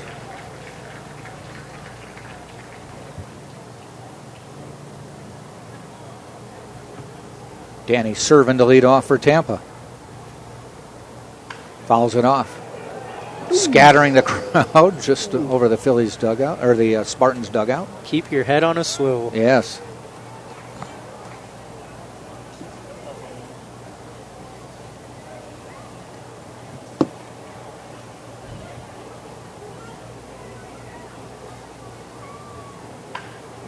Ground ball near second base. Flip across in time. One up, one down. First baseman Harrison Bragg. That was Flaherty, the shortstop. Toss across to McBride. Harrison Bragg to the plate now for the Spartans. He was hit by a pitch and struck out last time up. Leading home run hitter on the year for the Spartans with 3. Spartans are 7-2 on the year. And a little bit ahead of that one.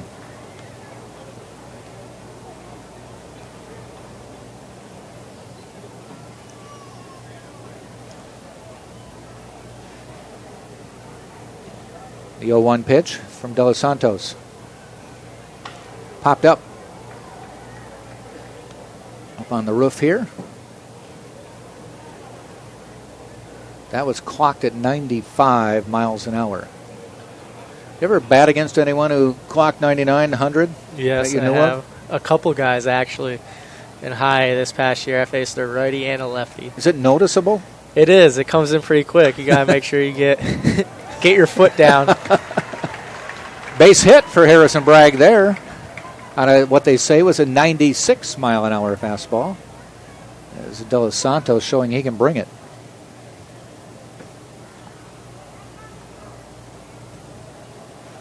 That will bring up Connor Kreil to the plate.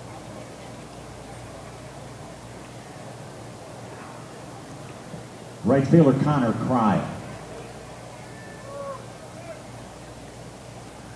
De Los Santos has no major league stats at this point. 22-year-old. is 6'3", 170 pounds, and is throwing hard. 1 out, 1 on for the Spartans. They trail 3-0 here in the 6th.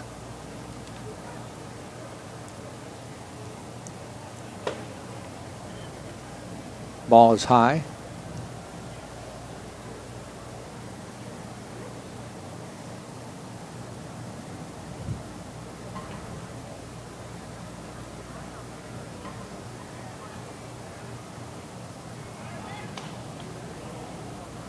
Bragg back safely.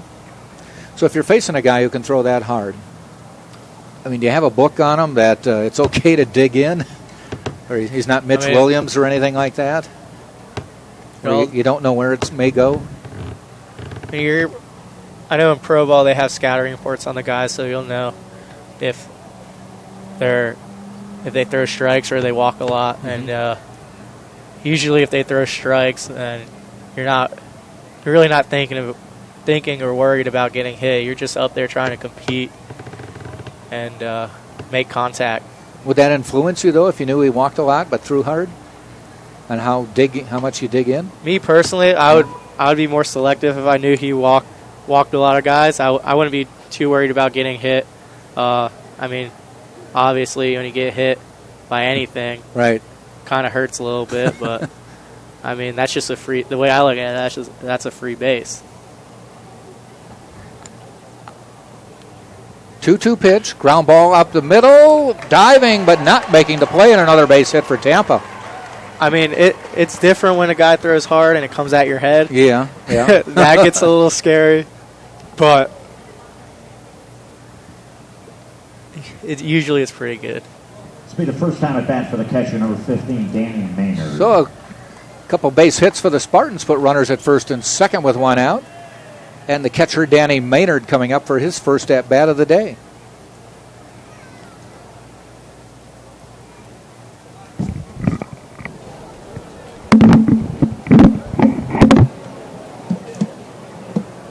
Runner in scoring position. Spartans and Phillies both with 6 hits today.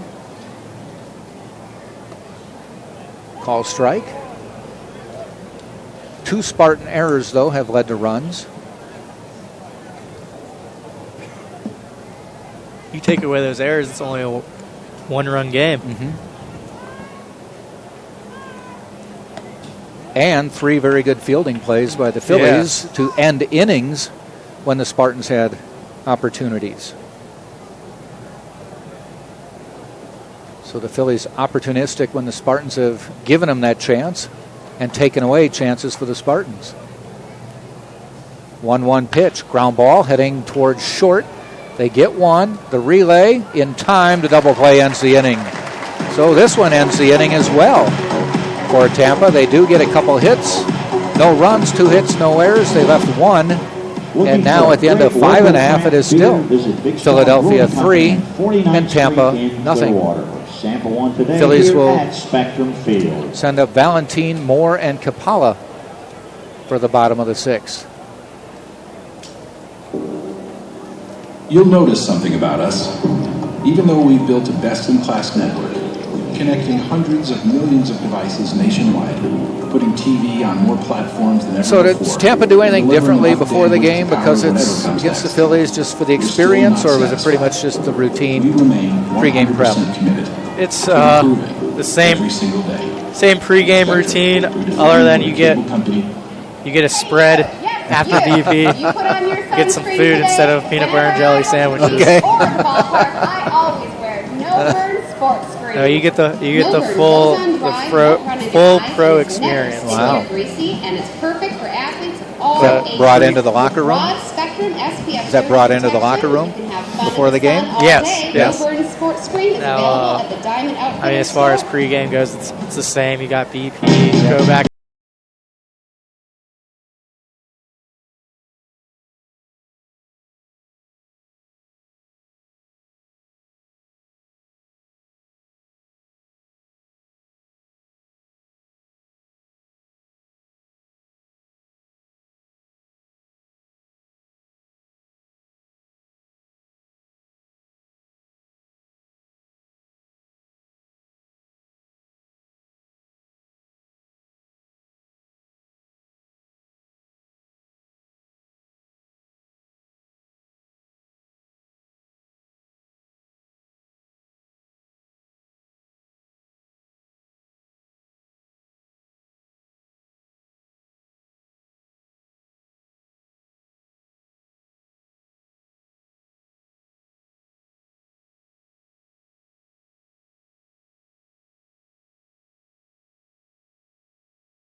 At bat for the right fielder, number 56, Jesmuel Valentine. Jesmuel Valentine.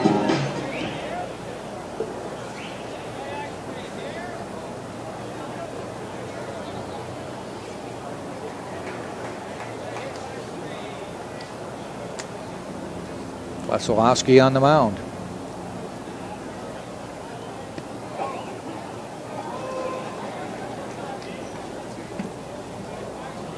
Valentine listed as a second baseman on the roster, playing right field now.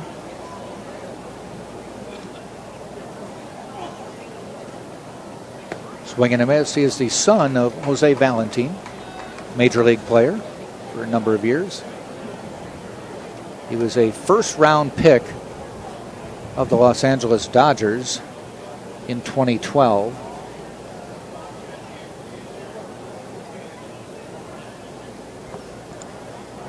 Wesolowski outside. 1 ball, 2 strikes. On deck, Logan Moore. Logan Moore, the only original starter still in the game for Philadelphia.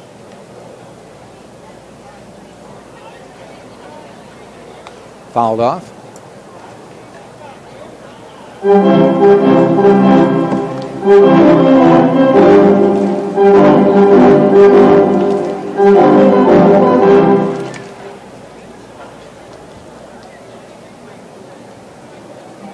Wesolowski looks in, pitching out of the stretch, and fires. Outside, 2-2 now.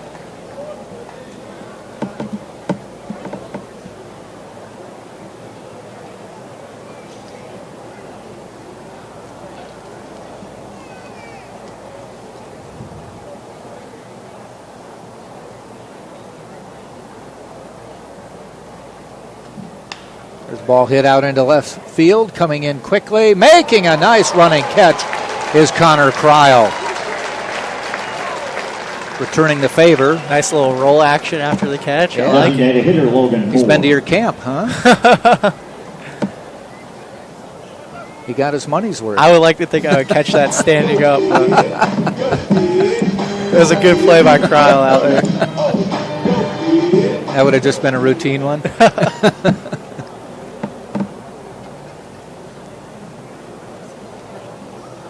Logan Moore to the plate has walked and struck out.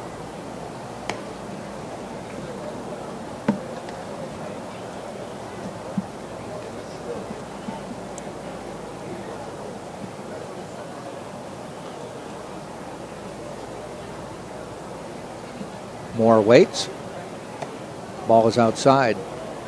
Thanks to everybody for joining us right here on Tampa Spartans.tv. First game of spring training 2018.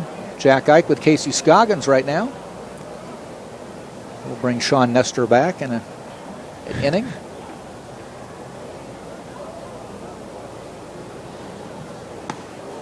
Strike outside corner. Notice anything different about the umpiring styles when you were doing the game here? Or in the minors? Or in the minors are getting 2-man crews though there, right? Yeah, until playoffs. Then okay. Then they go to 4. But here, I mean, there's a sky-high fly ball. Kryle shades his eyes on the track and makes the catch. they're usually pretty good. Good here. I mean, I think they might be a little nervous because this will be the first game of spring training also. So that's just my thoughts. Their first game as well. But I know some managers will bring umps in for some of their practices just to get players used to things, and I believe I read Gabe Kapler has done that. This is Kapala to the plate. Coppola, I should say. They've got it listed as Kapala. Bragg with a nice field. Steps on the base. The inning is over. Wesolowski with a nice 1-2-3 inning. So Zach Coppola doesn't even get us a chance to check the stats. We will head to the top of the 7th, and it is still the Philadelphia Phillies 3 and the Tampa Spartans nothing.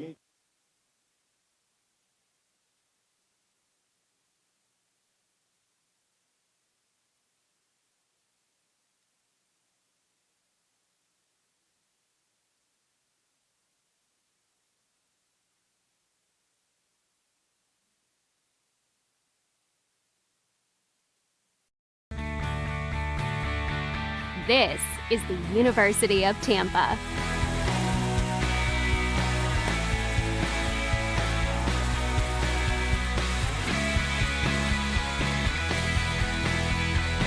Explore your dreams.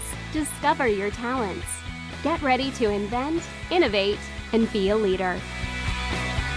This is the University of Tampa.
Not familiar with. For the Spartans, number Yeah, there's 26, quite a few that I'm not that Luke familiar with, including Dominguez. Being a diehard Phillies fan. Tell you, when I was growing up and I was a Cubs fan, you know, in my grade school years, I mean, I knew like everybody on the spring training roster. I'd ask my dad what he thought about so-and-so, and he's like, never heard of him.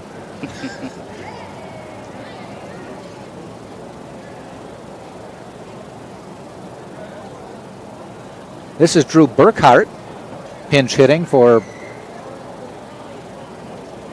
coming in as a pinch hitter, I should say, for the Spartans. And he gets a base hit down the left field line. So the Spartans continue to pound the ball and have actually now out-hit the Phillies 7-6. As we pointed out, the Phillies scored, I believe every run has been unearned.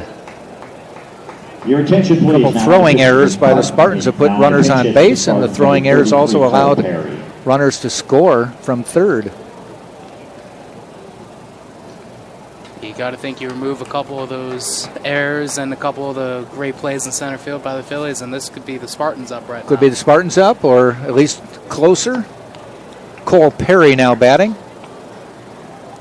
A junior. Went to St. John's River State College.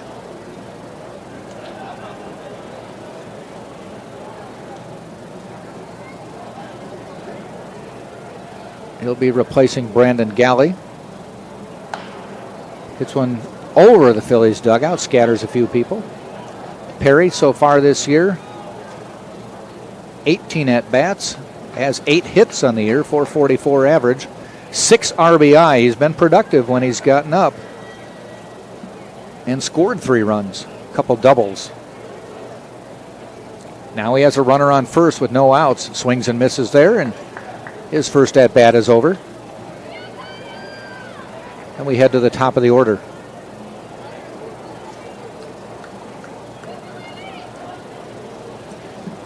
This will be the first time at bat. Kyle Codoletta coming in to pinch hit for Stephen Smith. Codoletta, a senior from Spring Hill, Florida.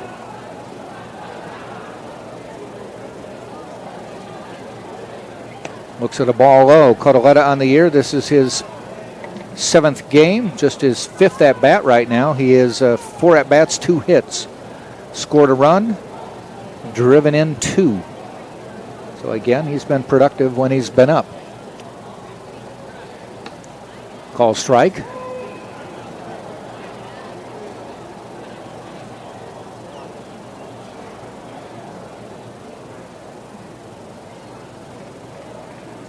I want to thank Casey Scoggins again for stopping back. And we wish him well and good luck when he heads up to Independent ball in Schaumburg, Illinois in April. Swing and a miss by Codaletta. 1 ball, 2 strikes.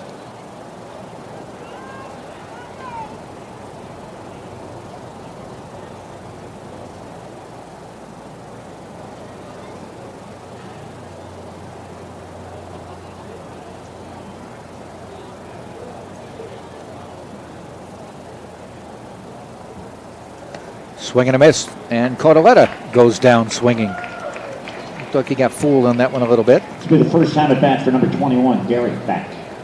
Garrett Back coming in to hit for the Spartans now. He'll be replacing Drew Earhard.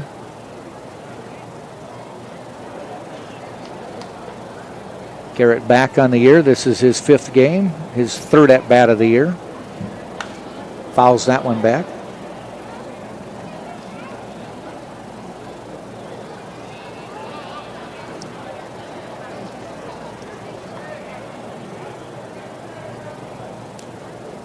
Back is a sophomore. Went to Tampa Catholic High School. First pitch a little bit low. 1-1, actually second pitch, 1-1 now.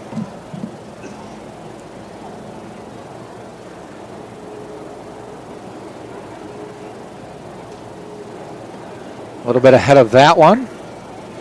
1 ball, 2 strikes.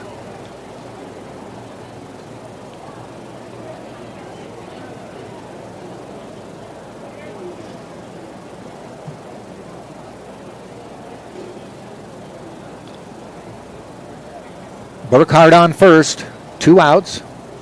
Back at the plate. Goes upstairs for that one and strikes out. So Dominguez, after giving up a single, fans 3 to end the inning. And we head to the bottom of the 7th inning stretch time. And it remains the Philadelphia Phillies 3 and the Tampa Spartans. Boys and girls, get on your feet. It's time nothing for the 7th inning stretch.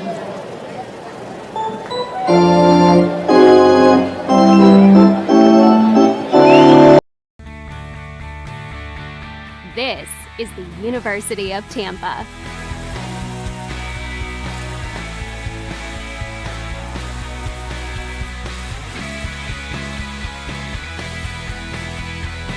Explore your dreams. Discover your talents. Get ready to invent, innovate, and be a leader. This is the University of Tampa. You're out at the old ball game. All right. 7th inning stretch time. Sean Nestor trying to sing with the organist. They had somebody singing. Now we got the chicken dance going. A little polka music now between innings.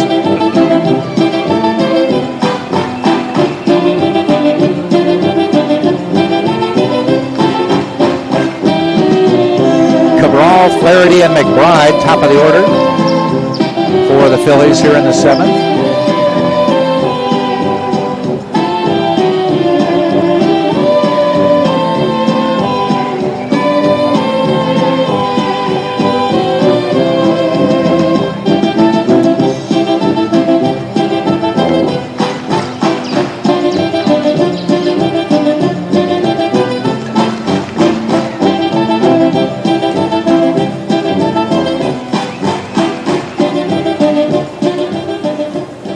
Catcher Edgar Cabral. Any style points for that couple doing the chicken dance? I think no. No comment on that one.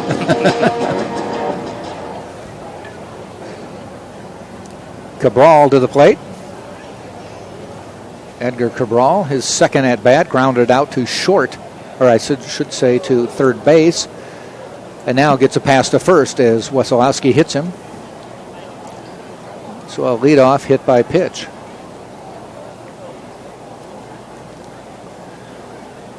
Well, you don't want to put the leadoff batter on in any way, shape, or form. And you definitely don't want to see it be by a first pitch hit by pitch. Yeah. First batter of the game for the Phillies walked, came around and scored. back in the first. Brings up Flaherty to the plate. Shortstop. He grounded out to second his first time up. Shortstop Ryan Flaherty.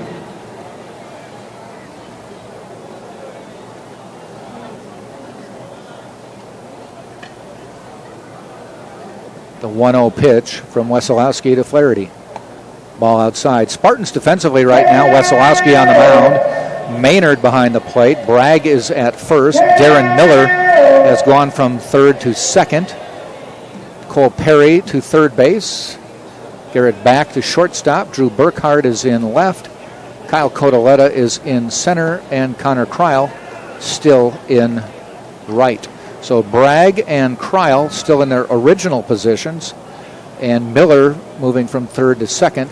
So three players who started the game for Tampa are still in the game as we're in the bottom of the seventh. The 2-1 pitch to Flaherty.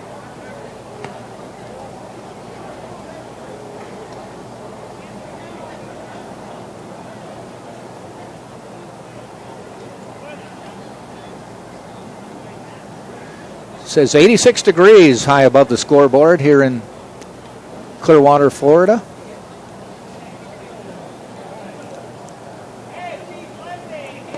Way ahead on that pitch. It was an unusually cold January down here. Felipe, you and Sean have been in Florida longer than I have. It had to be one of the coldest Januaries that. No? It was the coldest one I've experienced anyway since moving. Below 32 degrees a few mornings. But since January, February, every day has been above normal. Swing and a miss on the hit and run. It was cold relatively, but I was back home in the Philly area over winter break, and the majority of the days were under freezing. So yeah. Even coming here in the 40s, it was a nice break for me. No big deal, huh?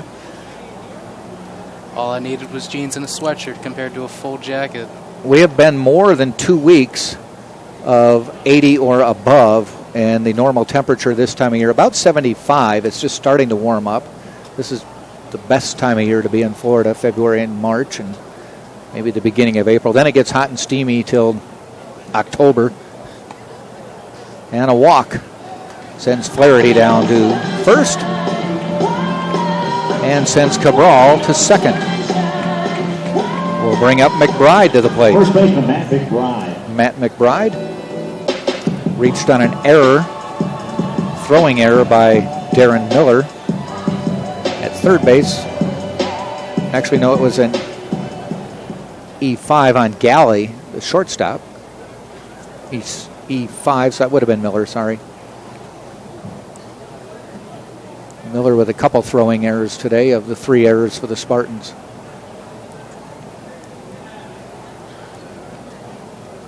Wesolowski with the pitch.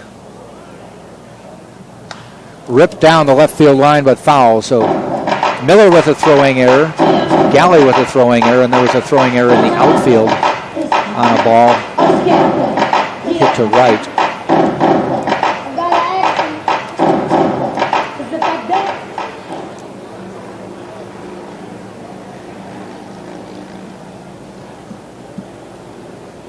No balls, 1 strike. McBride steps in.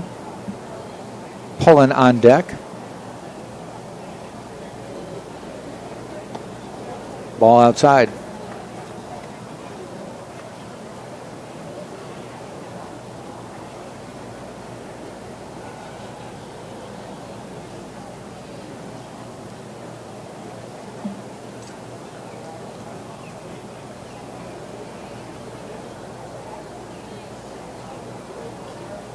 One pitch.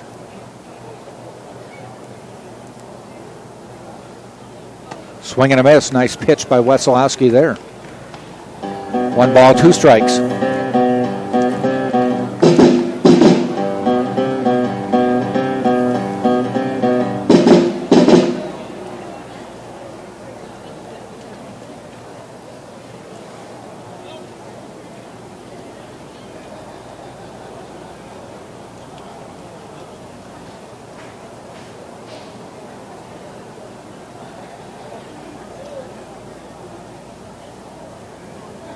And the 1-2. Hit him. Bases will be loaded. Hit him in the calf. And runners will be at first, second, and third for Pullen. Left fielder Andrew Pullen. This is not what you want to see from Wesolowski. 2 hit batsmen and a 4-pitch walk. Yep. And Joe Urso's coming out, and Wesolowski had a good first inning of pitching, but has struggled here in his second inning, and Joe is going to make a pitching change.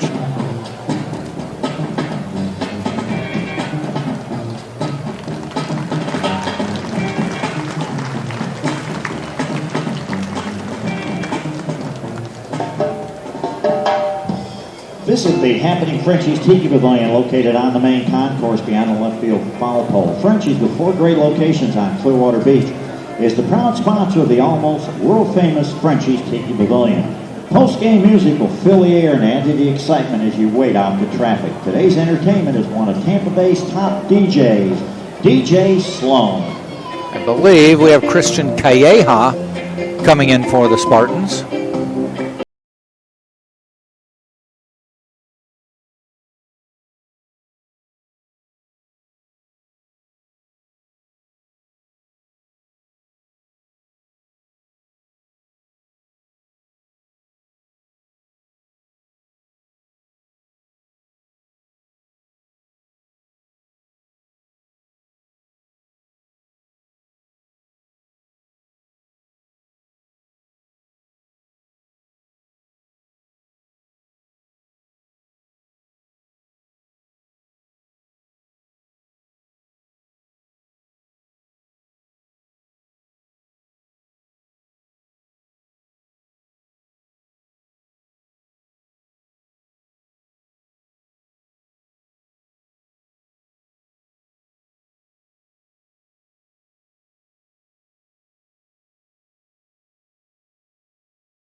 Andrew Pullen at the plate with the bases loaded. Calleja's first pitch, nice pitch for a called strike. Bases loaded. A hit by pitch, a walk, 2 walks and a hit by pitch, I should say.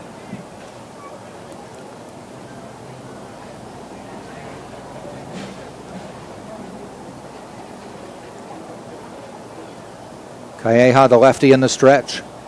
The 1-strike pitch. Ground ball. Bounces over Bragg. That'll score 2. Into the outfield. Fielded by Kreil, but the Phillies now lead 5-0. Took a wicked hop over Harrison Bragg. Yeah, baby. Andrew Pullen drives in 2. 5-0 Phillies.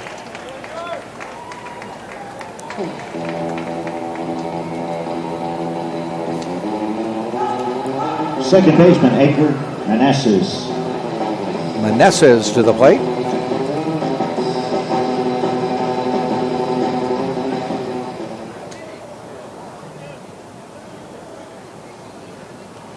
Runners now at the corners with nobody out. First pitch, a little bit off speed, 76-mile-an-hour changeup. Swing and a miss. And they bumped up the temp to 87 degrees now.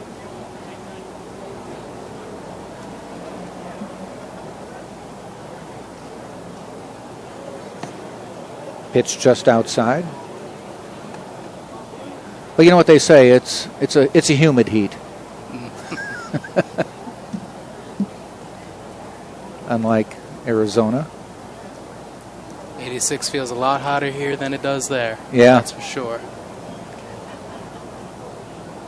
Well, when you blink and sweat, you know it's hot and humid. Ball low. 2 balls, 1 strike to Meneses. On deck is Alvarez.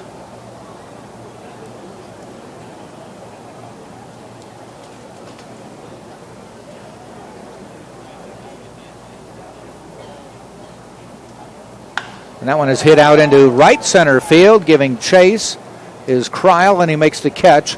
Tagging from third and scoring is McBride, and it's 6-0, the Phillies.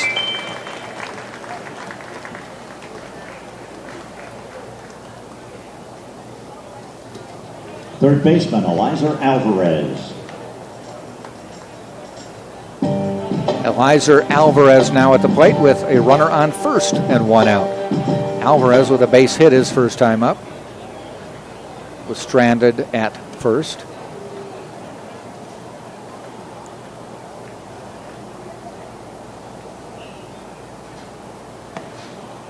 Call strike.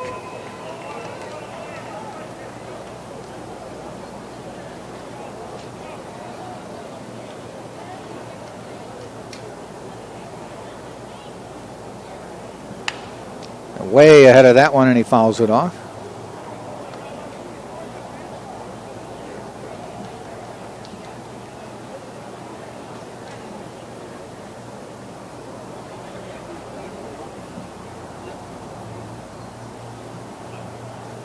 The pitch. Off speed in the dirt, blocked by Maynard.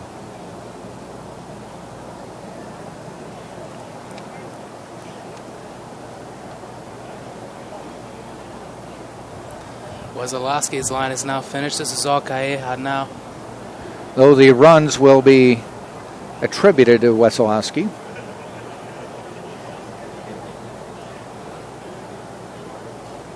As all 3 runs he put on did score.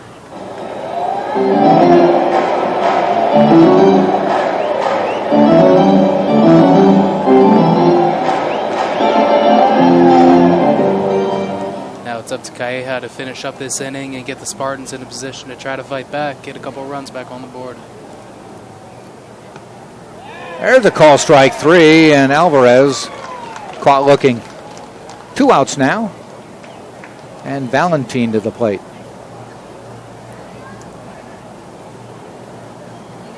Right fielder Jesmuel Valentin. Valentin flew out to Connor Kryle in right field his first time up.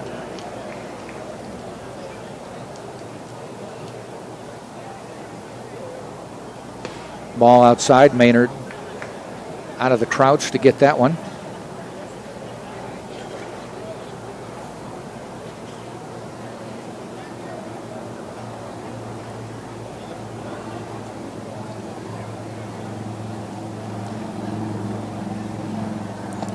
And he's ahead of that one, swing and a miss. 1 ball, 1 strike. Clap your hand. Cha-cha now. Cha-cha.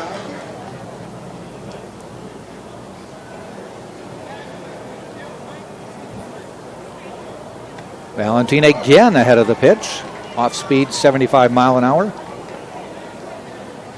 Spartans next inning in the 8th will send up Miller, Servin, and Bragg. Unless Joe Urso makes some changes.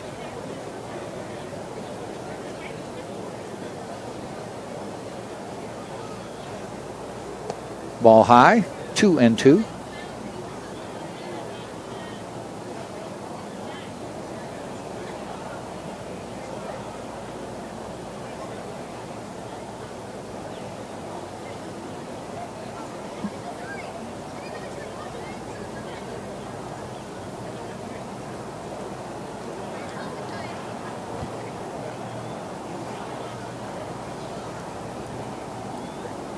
And the pitch. In the dirt, we've gone full, 3-2. That will get Pullen moving from first base.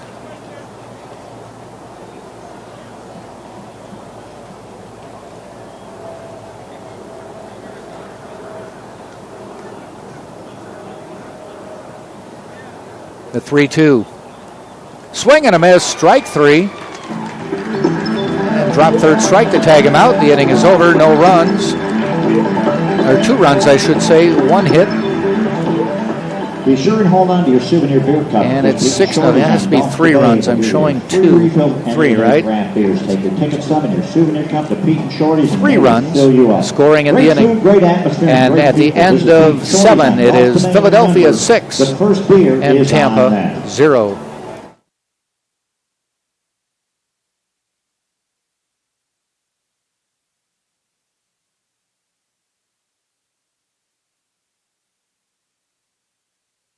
Official taxi company at Spectrum Field. They have plenty of cabs on site and offer their services at the United Taxi Lane, located at the west entrance of the ballpark. United Cab, your ride is red. Download our free app today. New pitcher coming in for the Phillies as we go to the top of the 8th. Tampa Bay Downs is the perfect place for family entertainment with live thoroughbred racing 4 days a week. The Silks Poker Room is open every day with exciting games from Ultimate Texas Hold'em to 3-card poker. You can even work on your golf game at the Downs Golf Fernando. Facility. Nope, that's 74. That is Cole Irvin, a left-handed pitcher. Non-roster invitee. They say memories are made when you least expect it. It's that feeling you always remember. From your head down to your toes. It's exciting. It's energizing. It's exhilarating. Welcome to Clearwater. Irvin, a draft pick, 5th round draft pick of the Phillies back in 2016, just 2 years ago. Played college ball at Oregon. From Yorba Linda, California.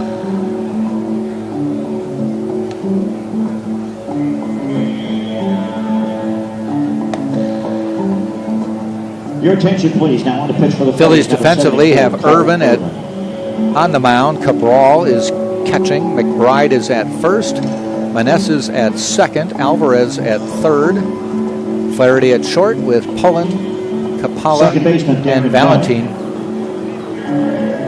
in the outfield.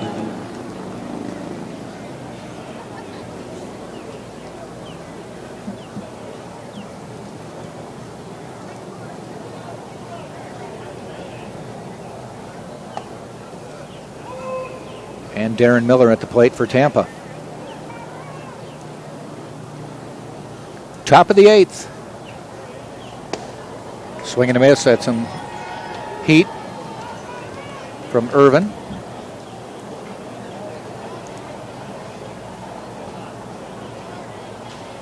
Way high.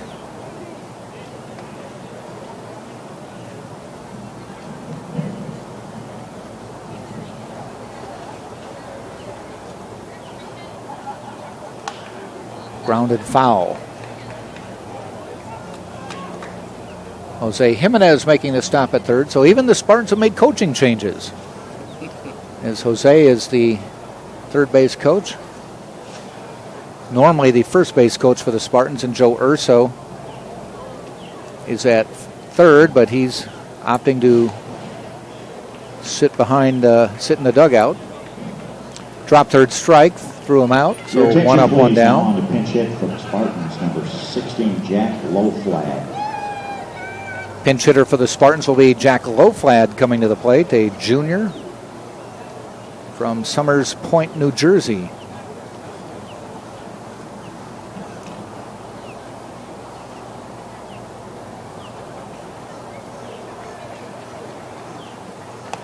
First pitch called strike.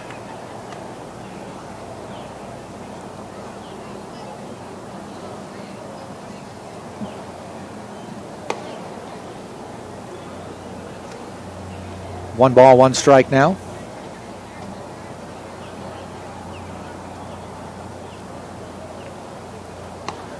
And ahead of that one, 1 ball, 2 strikes.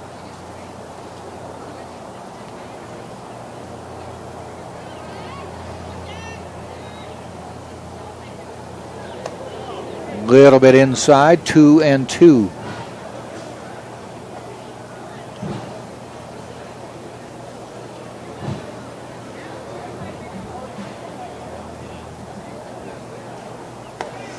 And a ball high. We've gone full. Harrison Bragg on deck for the Spartans.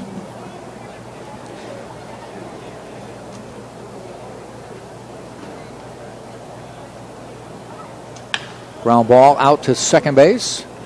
Fielded on a couple hops by Meneses, and the throw to McBride in time. Now your attention, 2 up, 2 down. Kristen Daniels, please report to the customer service window behind section 105. Harrison Bragg to the plate, singled his last time up. He was hit by a pitch. His first at bat, struck out after that, and singled and got to second base last time.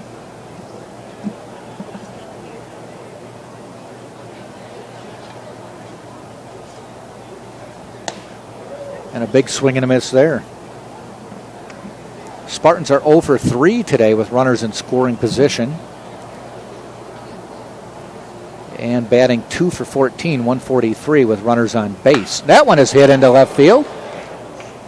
And right into the sights and the mitt of Pullen in left. Long fly out for Harrison Bragg to end the inning for the Spartans. Spartans have hit the ball well. They just haven't gotten runs across the plate. We have played 7.5. It is Tampa, no runs, 7 hits, 3 errors. They've left 8. And the Phillies, 6 runs, 7 hits, 1 error. They have left 7 for the Phillies. They'll send up more, Capala and Cabral. Some tickets are still available, so get yours today.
Advisor to the general manager, if I remember correctly. Pete is?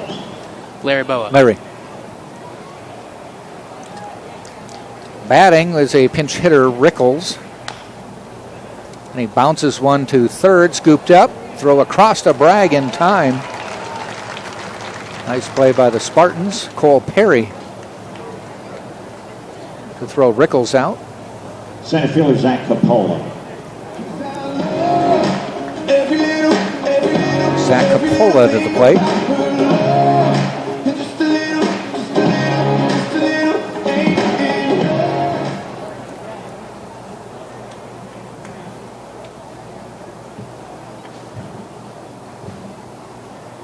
Calleja's first pitch. Called strike.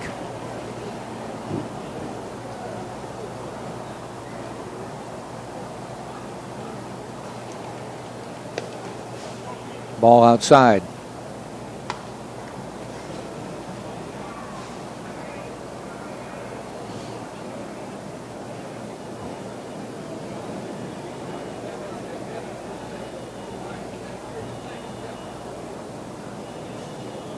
Ball in the dirt.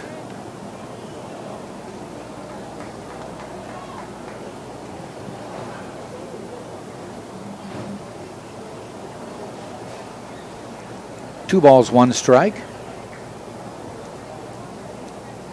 And ball hit back our way and very close to coming in our window. I would have caught it. Right into the hands of a man sitting below us. Somebody's going home with a souvenir and a story to tell. Yeah. It's going to tell everybody he snagged a shot, a line drive barehanded it, dove out of his seat, across the aisle.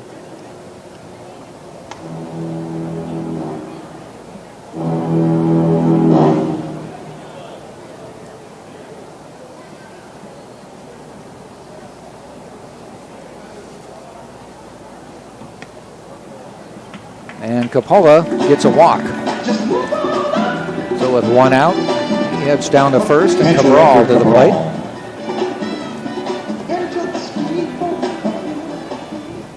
Cabral grounded out. Third base, hit by a pitch his last time up, and scored.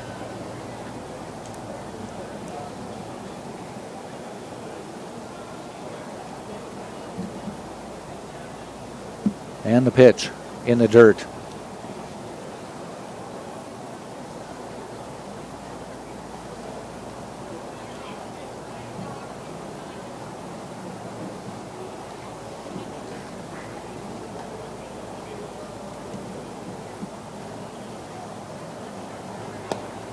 And that ball is low. 2 balls, no strikes.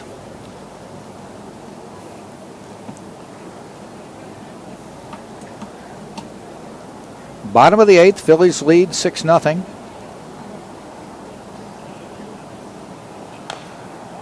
Grounder foul.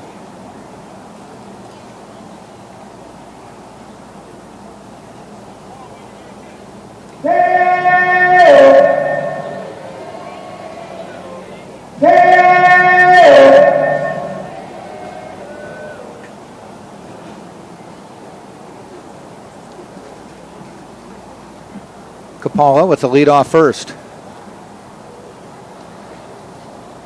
And the pitch fouled back.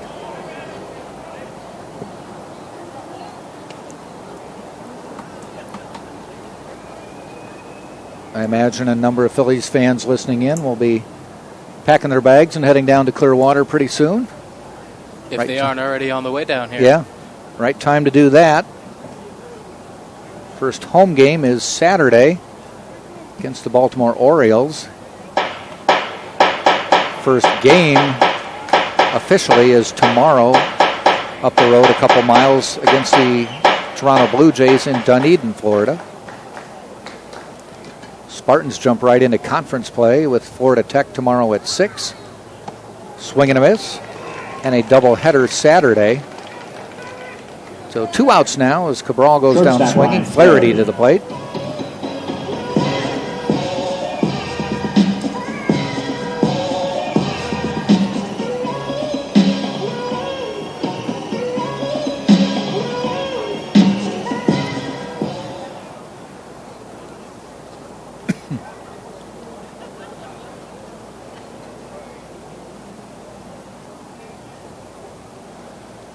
First pitch to Flaherty, curveball, called strike.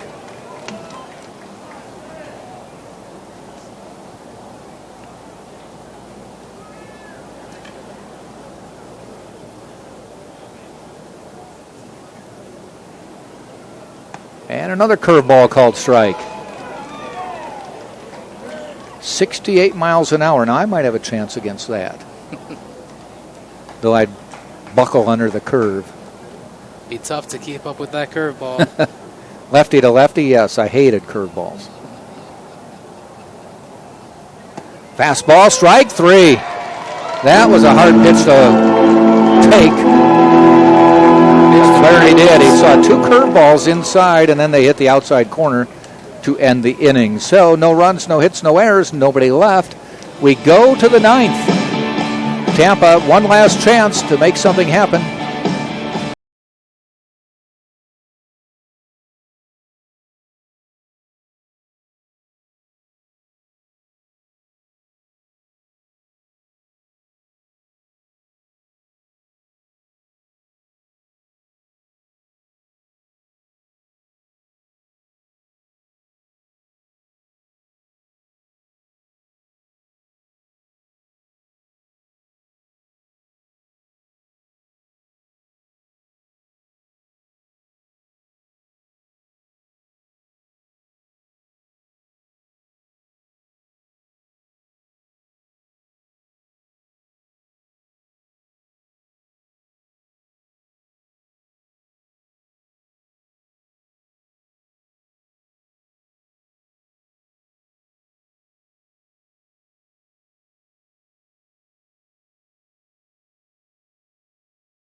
got Mike 28 is Mike Piscors.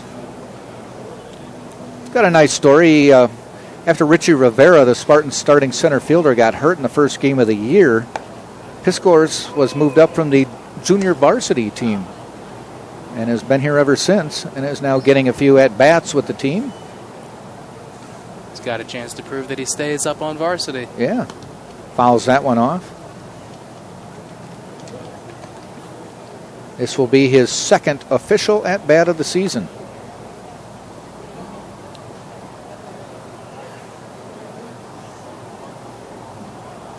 Mike is a junior from Newington, Connecticut. Spartans with a junior varsity program. Plays a pretty big schedule. I think I saw that, Felipe, you might know they were playing like the Japanese national team this week or yesterday. Something like that. Ball fouled off.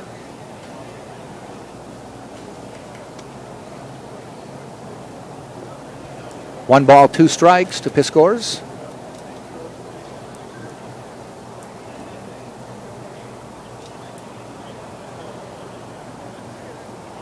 Suarez fires. Fouled back, hanging in there. 92 on the gun.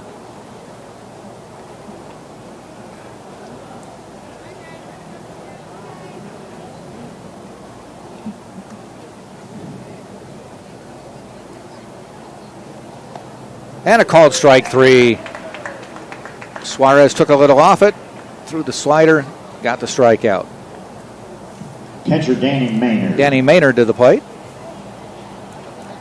He hit into a double play his last time up. Spartans had runners at first and second.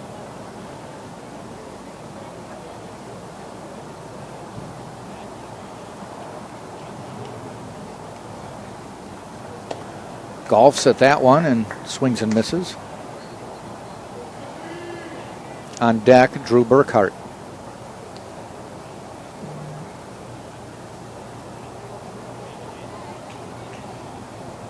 That one is hit out into center field. Racing deep near the track and making the catch at the warning track was the center fielder, Kapala. So he gave it a ride, but hit it to the deepest part of the field, and there's two up and two down. Here in the top of the ninth, Drew Burkhart to the plate. He singled his first time up. Lined one down the right field line. And you got to wonder if some of these deeper drives by the Spartans would be home runs if they were using their aluminum bats today. True. Now, this is probably a more truer test, though. This is the next level. Says 401 to center. There's a ground ball. Fielded at third. The toss across. This ball game is over. And that will be your ball game. So Burkhart on the 5-3. Spartans go down in order in the ninth. No runs, no hits, no errors, nobody left. And the Philadelphia Phillies have defeated the Tampa Spartans 6-0 in the exhibition spring training opener for 2018. For the Phillies, 6 runs, 7 hits, 1 error. They left 8. For the Tampa Spartans, no runs, 7 hits, 3 errors, and they left 8 runners on base. We just have received a call that we are playing one additional inning. Really? We are playing another inning of baseball. One more inning. They have called others decided to play an extra inning. Now, interestingly, because Joe Urso was worried that 9 innings might tax his pitching staff. And here we are playing. But they're going to play another inning. So we're going to have at least a Philly at bat here. I don't know if they mean another Philly, just the Phillies in the bottom of the ninth, and Tampa will not bat in the 10th, or we don't know. It seems like we're playing the bottom of the ninth. We'll wait and see. Devin Phillips warming up on the mound for the Spartans right now. 42. So we'll find out if what they mean is just the Phillies bat in the bottom of the ninth, or we'll play 10. I'm betting it's just the bottom of the ninth. Spring training, the Phillies probably want to get a couple more at-bats. Couple more guys, yeah. Guys.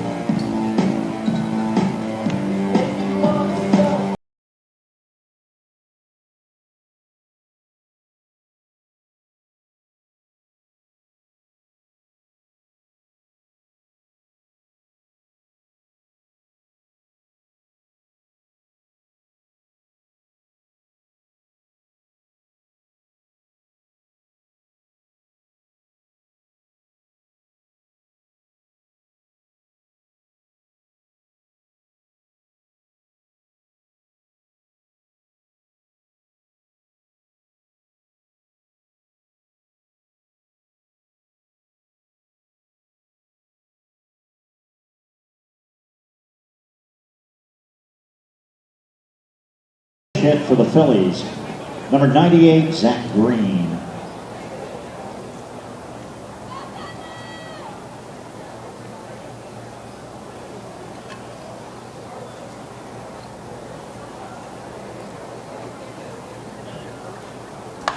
Zach Green at the plate, and he hits one deep toward the wall and gone. Zach Green has just hit one out of the park as we play extra baseball. First pitch from Devin Phillips, and Zach Green punks it into the seats by Frenchie's Restaurant here.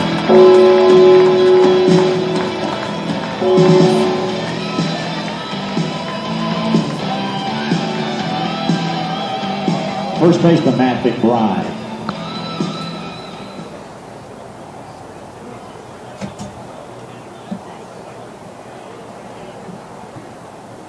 McBride at the plate. It's now 7-0 Phillies.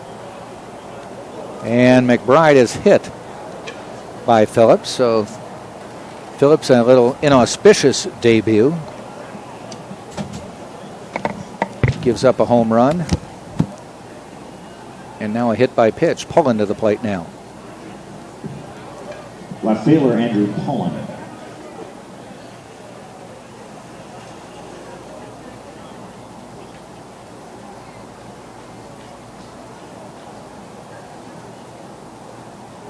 Pitch to Pullen. Swung and missed.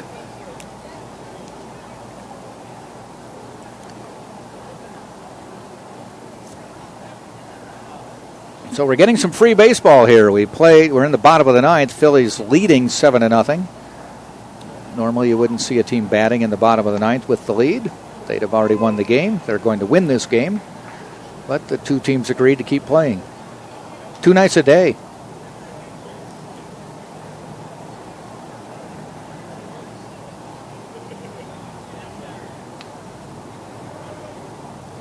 And the pitch.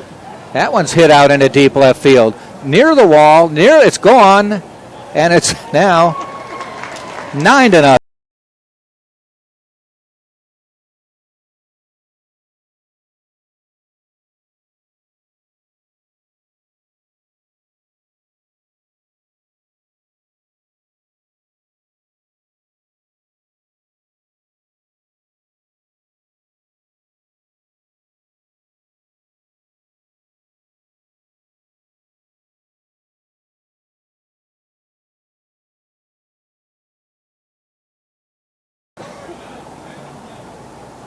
Meneses to the plate now. He's 1 for 1. And a strike. So 3 runs here in the bottom of the ninth.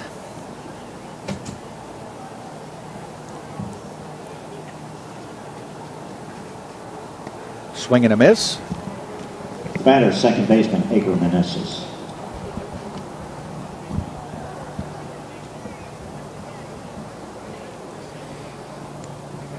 And the pitch. Shot, base hit. So this extra half inning is not working out well for the Spartans to this point. Apparently not. Not sure who wanted the extra innings. I step out for a minute and the score third baseman Eliza increases Alvarez. by 50%, 9-0 already. 2 home runs. Oh my goodness.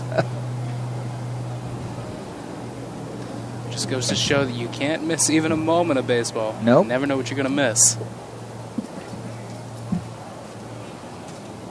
Swing and a miss.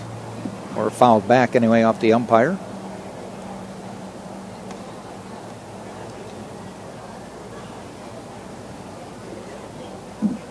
This is Eliza Alvarez, the third baseman.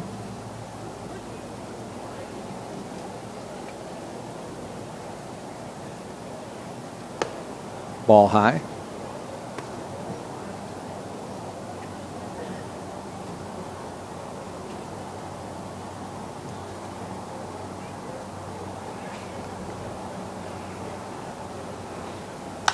Ground ball up the middle, base hit.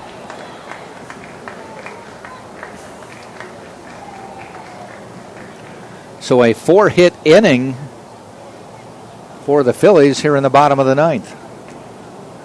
Right fielder Jasmine Valentine. I have a feeling, though, looking out at the Spartan bullpen, it's Devin Phillips' game to finish.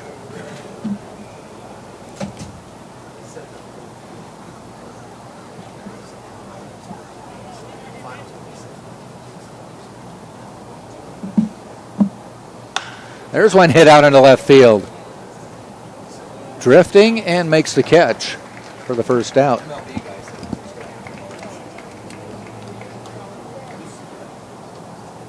Catcher Nick Rickles.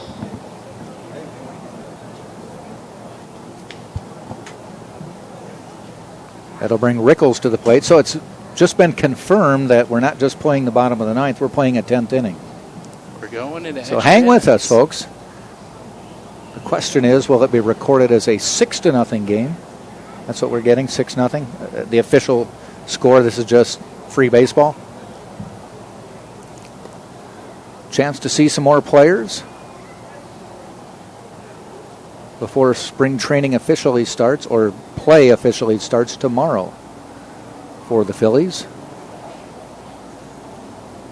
There was a game yesterday out in Arizona, first game of spring training.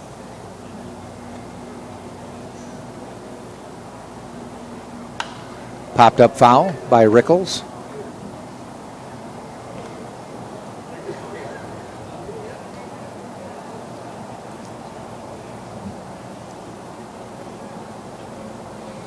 Runners at first and second.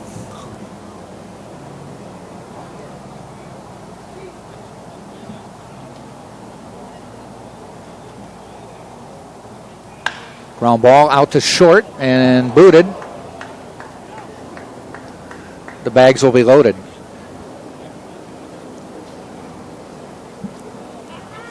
And that's another error that would end up going on the Spartans. Center fielder Zach Coppola. Zach Coppola to the plate. Bases loaded this time.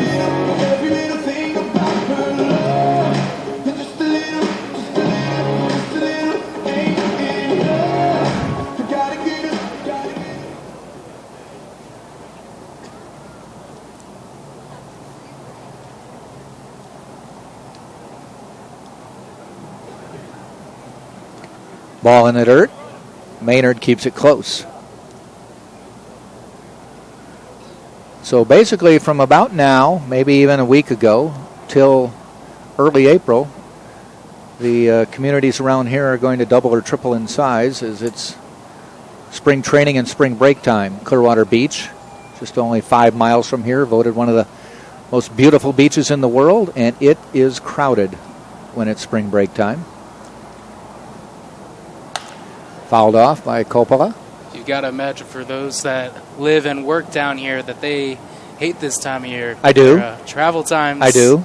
Must increase by a lot, don't they? We went to Clearwater Beach. We live about 8 miles from Clearwater Beach. We went to meet a friend of ours who's a snowbird at a restaurant in Clearwater Beach. And we went the first 5 miles in 20 minutes. And there's a foul ball. And we went the last 3 miles in an hour and 10. Just seems about right. It does. Took an hour and a half to do our 8-mile trip. It's difficult getting to Clearwater Beach. You only have that one bridge. That's the problem. And everybody was going to the beach on Sunday because it was sunny and hot. There's no chance to turn around on that bridge once you get there. No, you're committed. I mean, I basically figured out, I ride my bike a lot. I could have ridden my bike in half the time. I think it's a day like that where I would wish I had a fishing pole in the back trunk. I could just pull over and just cast it out. Yep. Maybe catch some dinner. Coppola goes down on called third strike. And I think the Phillies, it's only 2 outs, but I think the Phillies are saying that's enough. We maybe don't need more playing. Well, let's find out what they're doing here. Are the Phillies coming back out? Kapler is coming out to the mound. That was only the second out of this extended inning.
Third baseman Cole Perry. Not on the 40-man. Roster invites. Let's see. And we'll try the non-roster, my roster non-roster invite. Not there either. So does that make you non-roster uninvited? Whether or not he was invited, he's invited to pitch. Yeah. Batting for the Spartans is number 33, Cole Perry. Swings and misses. He is 6'4". Okay, he looks tall. So you found some data on him, though. Yep, he exists on the Phillies webpage. So. Okay. 25-year-old out of Alpharetta, Georgia. Okay. Went to college at Florida State. All righty. Drafted in 2014 in the 6th round by the Phillies. Cole Perry goes down on strikes. And brings up Kyle Codoletta for his second at-bat.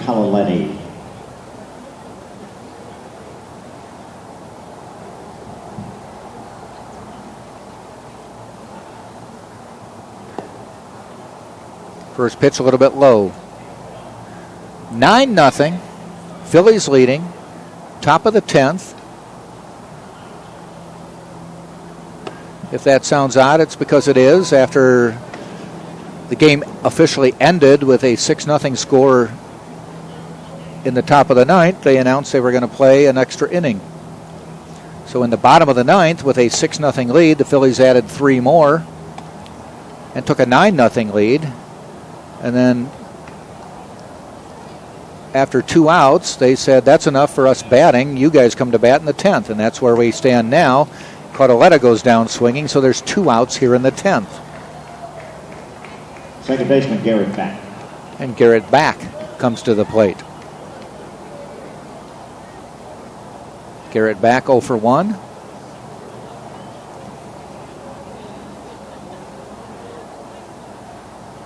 And he grounds it foul.